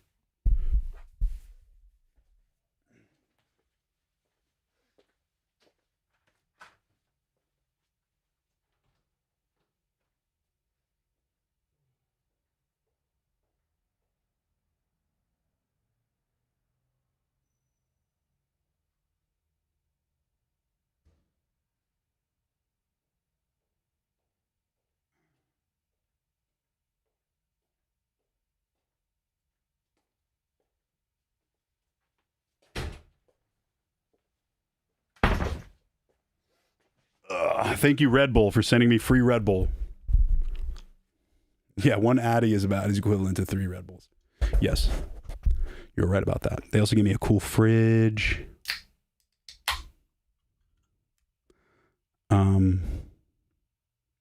Yeah, so we'll go through.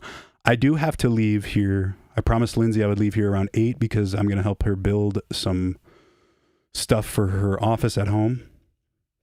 So we're going to get through these. But I'm going to bounce between the two, which is not gay. I'm not talking about bouncing like it's some sort of sex thing. I'm talking about bouncing like leaving, okay? Get your head out of the gutter, damn it. What are we talking about?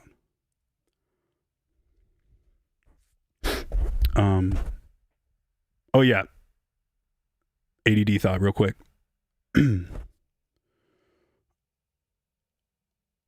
setting up a similar streaming rig at home, so I'll be streaming more, and I'll be playing fucking games, and like it won't be centered around music stuff, just because I said it earlier, but I'm never really at the studio now that I'm doing more shows, because when I'm home, I just want to chill home, because I literally, tomorrow I have a show, and then I go home Thursday for 1 day, and then I have a show Friday and Saturday, and then I go home Sunday for a day, and then Monday I have to go to LA to do a podcast, and then go into the studio with Young Gravy for a couple days, and then I get home for a day, and then I leave for another 2 days, so it's like, the 1 or 2 days I have at home, the last thing I want to do is go to the studio. I just want to fucking chill with Bae at home and eat hella food. So I will be streaming more soon. As soon as I get that set up, give me about a week or two. And we'll be doing this a lot more, okay? All right, so this section is on Patreon. It's what would get her do. So the first question is from Den. Hey, bro, I'm 29. I barista at this cute little spot, and there's this cute girl, maybe 1 to 2 years older than me, who comes in and always asks for me. She's very sweet. She works at a store near me. To be honest, I think she's out of my league. I work out and look pretty good. My problem is I'm not where I want to be in life in terms of job and finances, and don't see dating as a possibility. Should I ask her out, and how do I work up to that? That's a great question. I mean, I totally get that. You know, it's your fucking, however you view yourself is always tough, you know, but it's good that you work out and you look good, you know. I would say, like, I mean, you're not about to marry the chick or like have a kid. You can keep it pretty, simple, pretty innocent, even if it's not like fully dating, fully going out, you know. Like me and Lindsay, I've known her for, and I'm only speaking about her because, you know, she's my bae and we're going to die as old people together. But I've known her for a while. And dude, the first couple months we were hanging out, I felt the same way as you feel with this girl. And I think I was also 29, which is kind of crazy. But we hung out. We had a great time. I was making her laugh a bunch. Try to get funny if you can. Girls love to laugh. But yeah, we hung out a lot. And like, I remember early on, I was honest with her. I'm like, look, dude, like with where I'm at, like you're fucking great. But with where I'm at mentally, physically, and like career wise, like I don't think I can handle a relationship or a girlfriend right now. And it's the last thing I was thinking of. And in my head, I was assuming she'd be like, fuck that. Like, I'm out of here. You're wasting my fucking time.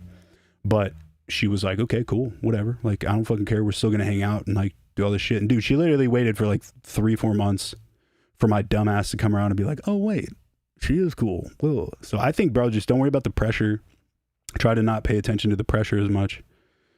The pressure of trying to be that guy for her. Because obviously you said she works near you, so she has a job too. So if this girl was doing nothing and her whole life is centered around you, that would be a different story. That's a great thing about getting old, by the way, is the older you get and the more shit you have to do, chances are you're going to meet someone in a similar position. So there's less problems. You know that it's like, hey, dude, I got to do this thing, whether it be work, shows, whatever. So like, I don't know, try to not take it as serious and try to go take her on a date, bro. Just be like, hey, but see where she's at. Maybe she's in the same fucking boat. Maybe you said she asks for you. Maybe she just sees a little something. Maybe she's sniffing those dank pheromones, yo. But yeah, I don't know. I hope that helps, bruh.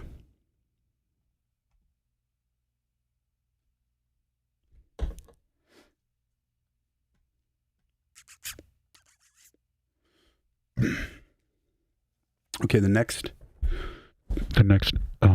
what would get her to? Oh, real quick.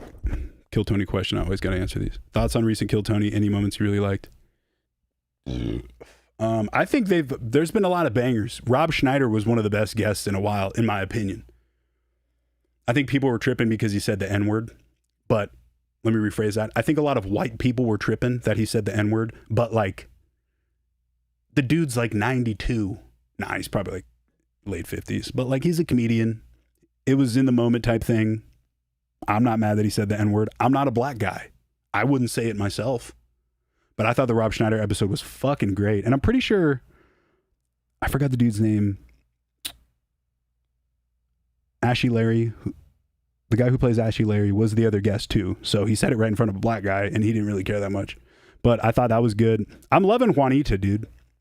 Juanita, if you don't know Kill Tony lore, Juanita is this Mexican trans woman that she's probably like 6'6", super deep voice, but like, you know, has a dress, claims she's trans, all this stuff. And like, I feel like people that don't know Kill Tony will see it like, oh, she's a target, dude. They're going to tear her to shreds. But like, I saw her on Kill Tony about a year ago Dude, she came on there and sucked. Like, wasn't funny at all. And then, of course, they're making fun of her. If you don't know the concept of the show, bro, it's basically open micers go out there, try their best, and they get roasted. It's nothing personal. But she went out there, dude, she sucked.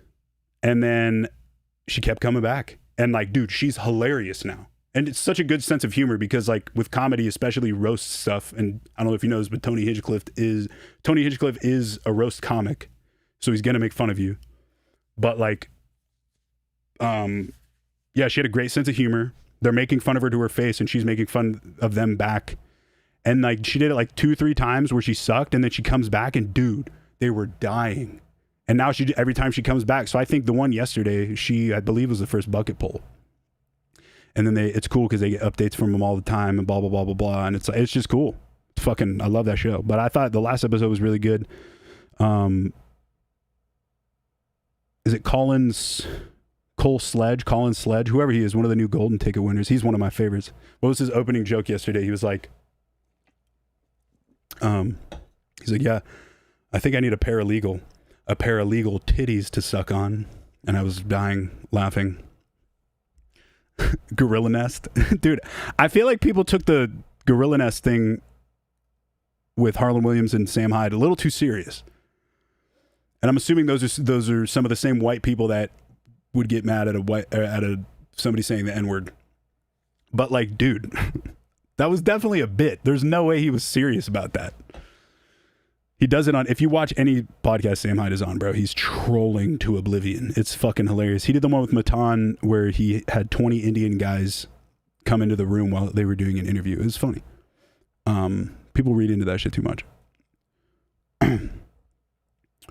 Why did you cancel Spokane, bro? Was so hyped, but hey, I'll see you this weekend in Oregon. Top 4 artists. Thank you, bro. Yeah, I talked about it earlier, but I'll let you know straight up because your boy's honest and I'm not going to make up some bullshit excuse.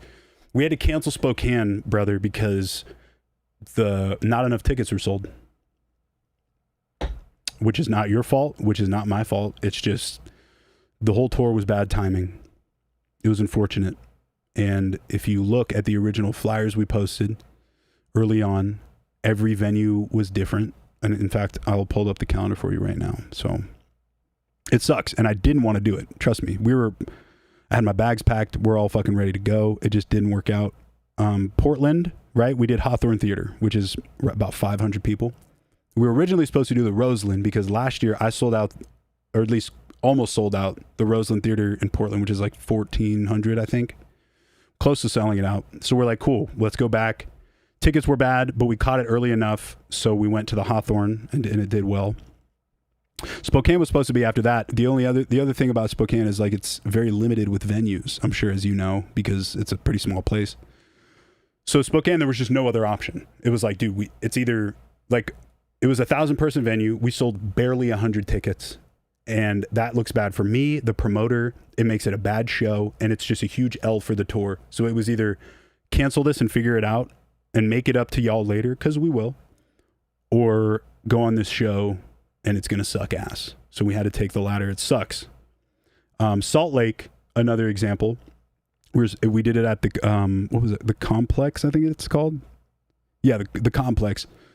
We were supposed to play in the main room because last year, again, it was like 1,400, almost sold it out. Same deal, dude. We only sold like 400 tickets. And so we had to move it to the smaller room. Luckily, it got close to, what was it, 600 or something? Which, again, it sucks. I don't want to do this shit. I would love to play every show. Denver, same story. We ended up doing the other side of Cervantes, even though we did about 1,200 tickets at Ogden last year. Year before that, we sold out the main room of Cervantes, which is 1,050.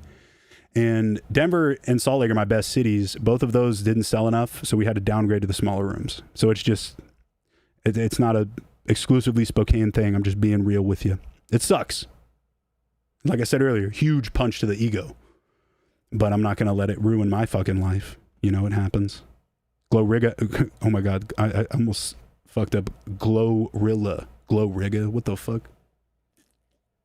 Glorilla, I saw a video of her at an arena that was really lacking too. So I really do think it's just the timing.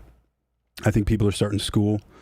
Yeah, we can cut that. We can cut that part out. I think people are starting school. I think a lot of festivals just happened. I feel like a lot of people are broke right now. And we'll get them next time.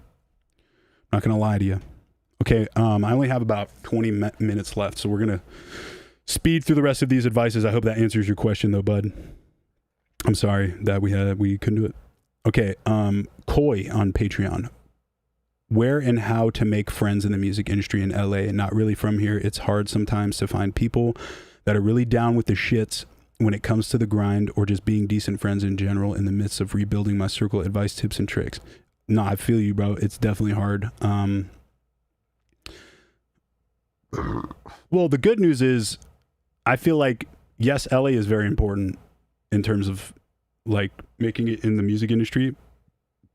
But I do think nowadays, ever since the pandemic, it's not as important. So I feel like you can go to a lot of different places, but if you're in LA, I would, I used to just go to shows like with a couple of my homies, and I only really had like 3 or 4 really good homies. And then we would meet acquaintances and, kind of do that thing. Go out on the town, dude. Go to a bar, go to a fucking, I don't know. Most of my connections I made though were like at Avalon or some shit. It is easy to meet good people out there. There are a lot of snakes. There's a lot of people that will use people out there. I've used people accidentally. But I didn't realize I was using them, but like using in the sense where like I become friends with them to get something out of them. And it was, a complete accident. I realized it later and apologized and patched things up, but it's like, yo, dude, like I didn't realize that's what this was and that's what it was. So I apologize, but I don't know, man. It sounds gay, but like Guitar Center. I've met a lot of great dudes at Guitar Center. You just got to put yourself out there at the end of the day. There's a lot of motherfuckers and motherfuckettes that just don't put themselves out there, and they don't meet people, and they're like, why does no one fuck with me? Including me. I've done that. But just find some like-minded homies. You never know where it's going to go. Never second guess what you're doing too. I've been in situations where it's like an artist that I look up to is across the room from me, and I've never met them in my life, and they don't know who I am, but I'll use all anxious traits and combine it and come up with a fire joke and just go make them laugh. Start a convo, but don't be annoying. Hey, actually, this is the biggest game changer.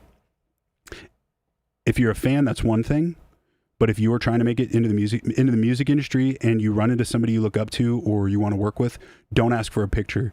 Not saying it's annoying, but in terms of working together, as soon as the picture is taken, it's like, oh, they're a fan. So it's like, it's happened to me. I haven't done this to people, but like I've been in a situation where I want to work with somebody, and I'm like, yo, is it cool if we get a pic? And then immediately it's like, yeah, we can get a pic, or we can just hang out. You know what I mean? So treat it professionally. Next username, Anonymous on Patreon. That's a cool name. What tutorials or tips would you recommend to somebody who's looking to start producing with absolutely zero experience? I'm always telling myself I'll learn, but I never do. Well, the Patreon, I'm just kidding. No, honestly, bro, YouTube. I learned everything starting out on YouTube. There's so many different programs and digital audio workstations and synths and everything. Like everybody on Instagram and TikTok and YouTube will tell you what they use and how to use it. But your best bet is to get them all, even if they're trial versions, or pirate that shit. I mean, don't pirate it. Definitely don't illegally download software, but try them out. I started on Reason, which nobody fucking uses, but there's Bitwig, there's Reason, Logic, FL. I'm on Ableton. Like there's so many different things. So I would say just find one, but you have to kind of dig through it. Also have fun with it. Because if you go into it being like, I want to be famous, I want to be a famous DJ and make all this money, it's only leads to disappointment. So just treat it like it's a new fucking video game, bro. Treat it like it's a new Call of Duty that came out and you're like, oh fuck, this is a whole new thing. Treat it like GTA 6, bro. Like it's all about discovery and love. do what you love and try to discover more shit to make you love it more. Damn, that was straight up profound, yeah. Low key. Next advice section. Username Fabs on Patreon. Since 2017, I wanted to be a DJ and producer, but I never got the chance to produce. But I know how to mix now, and my big inspo was Skrill. At my 26, I still want to give it a chance. Sorry, I fucking suck at reading, dude. I'm 26. I still want to give it a chance to pursue my dream and maybe someday in the future be like you, appreciate you. Oh, fuck yeah. Thank you, bro. That wasn't really advice, but if there's supposed to be advice in that, I would say just literally just keep fucking grinding, bro. I know plenty of guys that are successful DJs that don't make music. It's about the vibe, yo. Username Fart Boner on Patreon. I love Patreon so much. What's your biggest advice to feel a little better or a little bit better in the middle of a panic attack? It's a great question, bro. I've recently been experiencing mild panic attacks myself, and it's a new thing, and it's fucking scary. But I think if you have them enough, you can notice when they're coming on. And I think for me now, it's easier if I'm with people that I know and I care about. Like if I'm about to have a panic attack, or then I'm with Lindsay, my girl, or if she's same thing. If she's about to have a panic attack, she can be like, "Hey, there's a panic attack coming on. I need you right now." Boom, I'm there. And like you just need like someone there to calm you down, breathe. It's all good. Let me touch your boobs. Let me touch your boobs, and my panic attack will go away. I'm just kidding. But yeah, I don't know. There's a lot of different things you can do. I know people that smoke weed. I don't smoke weed. I know people that, a lot of the answers are drugs, but I'm still on the path to find a drugless solution. But I think getting centered, it sounds gay, but like mild meditation. I don't meditate like, I'm not a meditator, but there's all different forms of meditation. And there's a book, The Power of Now. If you read that, grab an audiobook with it. But it's that helps me a lot, because it's essentially just letting go of everything. It is mild meditation, but letting go of everything and recognizing that nothing from behind you or in front of you time-wise can affect you, and recognizing where you are, recognizing the ground you're standing on or the seat you're sitting in or the pattern on your shirt, just noticing very small things, and everything else kind of melts away, if that makes sense. And The Power of Now is a great book, and I learned how to do that shit. And it's the same concept as performance, or they call it the flow state, but it's like being present, being there now. And again, it sounds cliche, but if you're having a panic attack and you can figure out a way to channel the moment that you're in and look at it as a whole and live in it, rather than being like, fuck, how am I going to get out of this? What caused this? Oh, fuck, panic. But it's a struggle. It's a battle.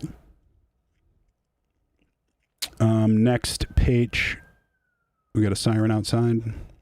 The username Monger Official. That almost sounds like a slur. What's up, you fucking monger? I hope that's not a slur. Otherwise, I'm canceled. Sorry, I got an ingrown here. Monger Official. Hey, Getter, I was wondering what would be your approach to growing your artist brand in 2025?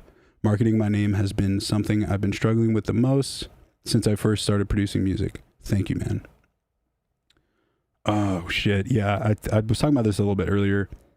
I wish I could give you a fucking concrete answer, but it's changed a lot, for the better and for the worse. But I think at the end of the day, you find out what part of you or what part of the project you want to stand out the most, and kind of focus on that and wear that on the shirt. You know what I'm saying? Tote that shit around. Everybody who likes guns, this could be your gun. Be like, yo, this is my project, bitch. Check out my project. Do you like my project? Like, whatever you're most proud of and you're most stoked on, put that out first. And like, when I mean put it out first, like that is you. It's not like a, hey, I made this. You're like, hey, this is me, motherfucker. Like, own that shit. Too Hollis, great example. Comes out of the woodwork looking like a fucking elf. Looking like a, not an elf. Those dudes from Skyrim. Blood elves. Looking like a goddamn Legolas. Looking like a goddamn Norwegian god. Looking like a, coming out looking like a, those aliens. Not the Greys, but the, what are the other ones? The white dudes with the blue eyes. Looking, the Nordics. Look, he straight up looks like a Nordic alien coming out of there. And he's like, yeah, this is my music. Suck my dick.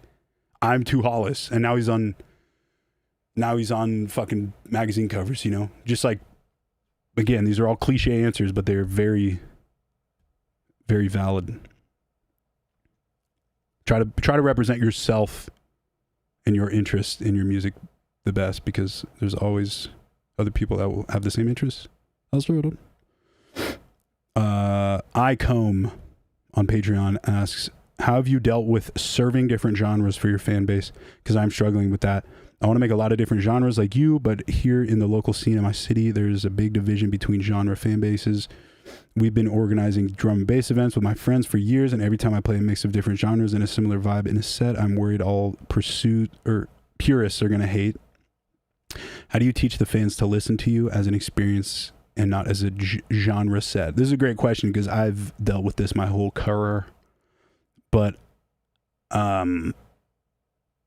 it's tough. It is tough. But at the end of the day, you look at the facts, dude. Go to any music festival.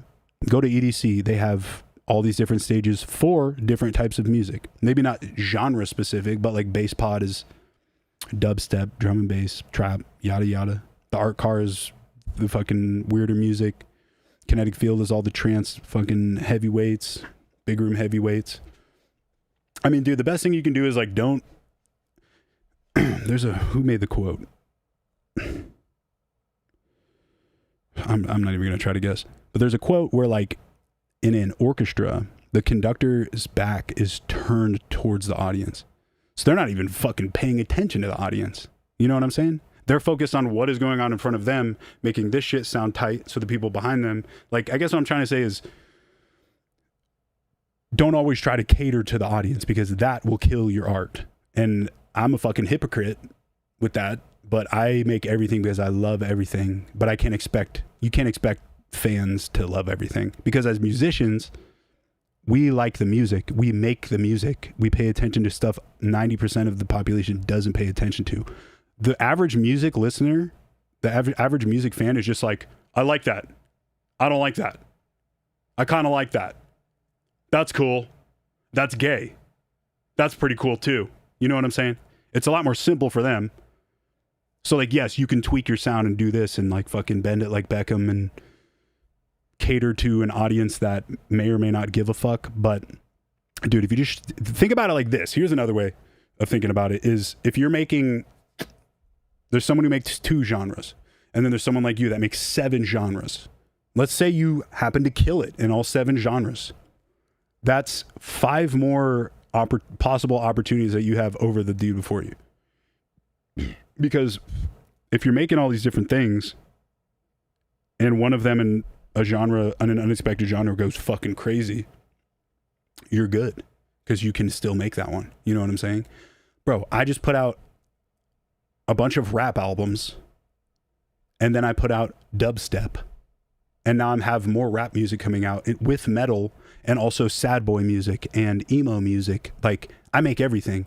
One of them, I don't do it to make it pop, pause, but I make everything because I love it. So if you're making a bunch of stuff, just keep making a bunch of stuff, because it will work. And you know, if you get booked for a show that's a drum and bass show, that is a great time to cater to the audience. Because speaking from experience, if you play a hard room with soft stuff or different stuff, like I said earlier, people want to dance. They're there to dance. They're there to listen and to like it. They don't want to dislike it. So that live shows, great time to cater, unless it's your show, because then it would make sense if people are going to your show and not liking it. Making other shit too really helps with DJ sets too. All right, I got 5 minutes, yo.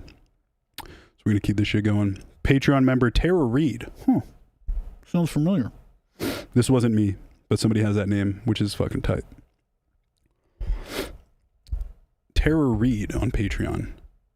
Hey, I have a problem with writing beats. A year or two ago, I wrote a beat that was really cool. I worked hard on it, and after that, I couldn't do anything better or even feel the same thrill from creating. Now I don't even like that beat anymore, and as soon as I open Ableton, I get anxious, and every sound just annoys me so much that I want to smash the monitor. What can I do in this situation? Maybe you have been in a similar situation. Bro, every day of my life. That's not going to stop either. There's nothing you can do to make that stop. Every song I make, I end up not liking. That's just the way it goes. After some time, you can go back to it and be like, damn, what was I doing? That's pretty cool. You know what I mean? But no, that feeling, dude, I can't tell you how many times when I put out Uppercuts for TERROR REID first, that was the first TERROR REID song I ever put out, and it did so well. I'm like, oh, that's it. I'll never make a song like that. I'll never make a song that good. And then it kept going. I didn't think Say No Mo would work. That one did really well. I remembered, it happens with everything I make, dude. Even with this Shakewell song that I just played. Like, dude, I was convinced after Scully and Born to Stun, I'm like, fuck, dude. Like, I don't think I can make something good again. Like, those were the bar. That's it. I'm cooked. So, like, that will never go away.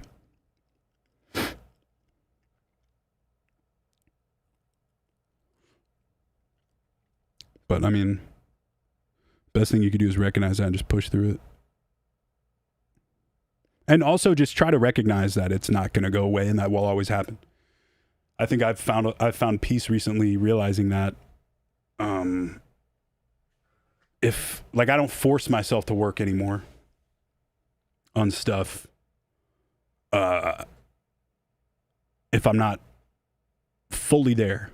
You know what I'm saying? If I open up a project and I'm just not feeling it, I'm good. You know, because it is a hobby. And some days I wake up, I don't want to play video games. Some days I wake up, I don't want to go work out. I always want to shower, but you know, it's fucking, this is the fucking name of the game, dude. Straight up. All right. We got 3 left. I think we'll make it. 6 die on Patreon. Shit. I suddenly lost my job and I'm thinking about dedicating myself 100% to music, but I'm scared of running out of money. What would you do? I actually did this same exact thing, bro. So I would say fucking go for it. Because I don't know if maybe you've heard people talk about it, but it is facts. The whole idea of delusion and being so obsessed with something. I got an argument with Puya about it on one of the pods, but the delusion and the obsession will lead to manifestation, but manifestation doesn't need to be as mystic and spiritual as it sounds. A lot of people hear manifestation like Puya and they'll be like, that's gay. Nah, that shit's gay. It's not real. But it is. It's just like, it's the same concept as like looking at religion, right? You might not be religious. Like, I'm not religious, but there's definitely something. I'm not atheist or agnostic, but I'm not religious.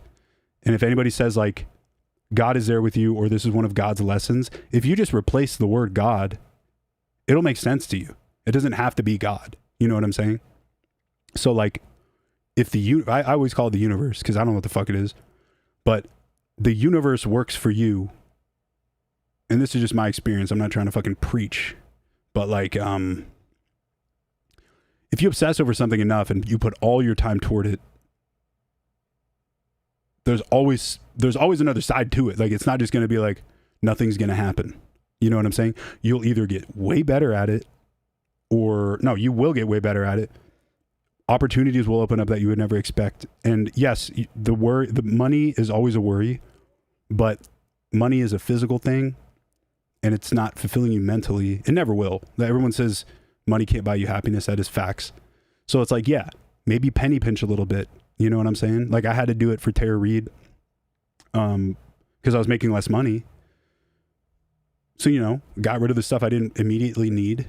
Stopped using fucking Uber Eats so much, you know, lock in and try to, that's a great opportunity, bro. Honestly, I was working at a smoke shop and got fired. And that was the decision where I was like, that was the time where I made the decision to be like, all right, music it is. This is all I'm going to do.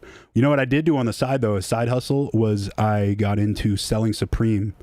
I would every Thursday wake up at 8 a.m. and order all the hottest shit and then slang it on eBay. Would make a couple hundred, and that kind of helped me pay phone bills and shit. But yeah, dude, I'd say fucking go for it. All right, I got 2 left, and then I'm out of here. Patreon username. I don't know if that's a typo or if that's actually your username, but that's what's up, yeah. Or is that an M? Nope, that's an RN. How do I tell my coworker I don't care about how she got diagnosed with breast cancer without coming off like a dick? All right, this is the best advice of the stream so far because I feel you. I fucking feel you. Well, I'll tell you, it's not worth it to tell them you don't give a fuck because then you're a dick, and no one wants to be a dick, even if you don't give a fuck. You know what I'm saying? I would say just try your best to show sympathy, but don't let it. Like, don't make it a habit, if that makes sense. I've had a problem with saying no to somebody in the sense where I'm like, hey, do you have time for this? And I always say yes. Like, if I'm busy, if I'm out to dinner with my girl and someone's like, yo, can I take a picture? I would always be like, oh yeah, for sure. And then my girlfriend would end up taking the picture, which is mad rude. But now it's like, I have to be like, hey bro, I'm eating right now. If you catch me afterwards, I'm down. But like right now I'm eating because it is awkward. This is definitely a different situation because breast cancer sucks. But I don't know, you know, like, hey, I'm sorry to hear that. That's awful. I couldn't imagine what that's like.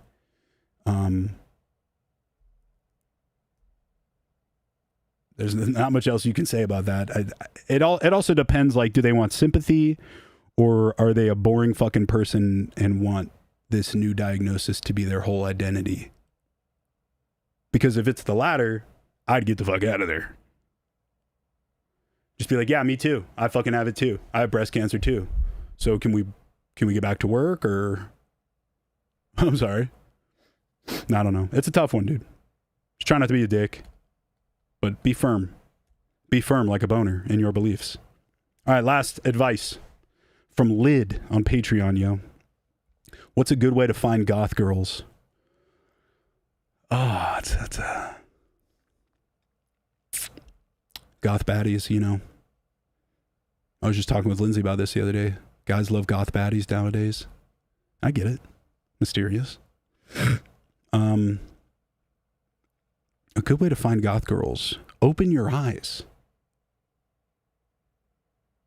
I'm just kidding. Tumblr. Goth baddies love Tumblr. Go to some record stores. Go to some tea places, some coffee places, sometimes comic places, paranormal stores, bookstores. That would be, free app idea. Goth baddie finder. Yeah. Death metal shows. I don't know. They're everywhere now, dude. Definitely not on X. I feel like goth baddies have retreated from X/Twitter. Instagram. Is Suicide Girls still a thing? Or did Suicide Boys take that position? Suicide Girls was like pretty much a gang, an army of goth baddies. See, I don't know. But yeah, bookstores. I'd say bookstores. Planned Parenthood. Just kidding.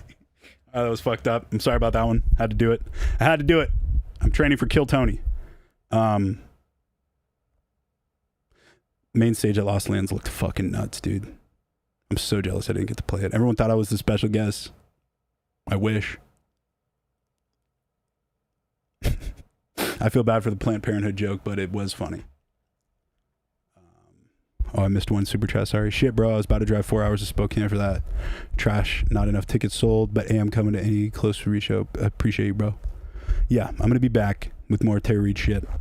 Last show on the tours tomorrow in Albuquerque. I have to go home and help my beloved put together some IKEA furniture. But like I said, I'm setting up a streaming thing at home, so I'm going to be doing this a lot more, so it's not going to be so fucking random and shit, you know what I'm saying? But yeah, thanks for chilling. Check out the Patreon. I think it's just patreon.com/getter. We got project files, we got presets, we got sample packs, we got fucking skits, fucking unreleased songs. You can also ask me shit for streams. And I will be doing studio streams on Patreon soon, which will be less interactive, but more hands-on. So I'll be making shit. But yeah, dude, love y'all. Thank you for hanging out with me. I'm going to go try to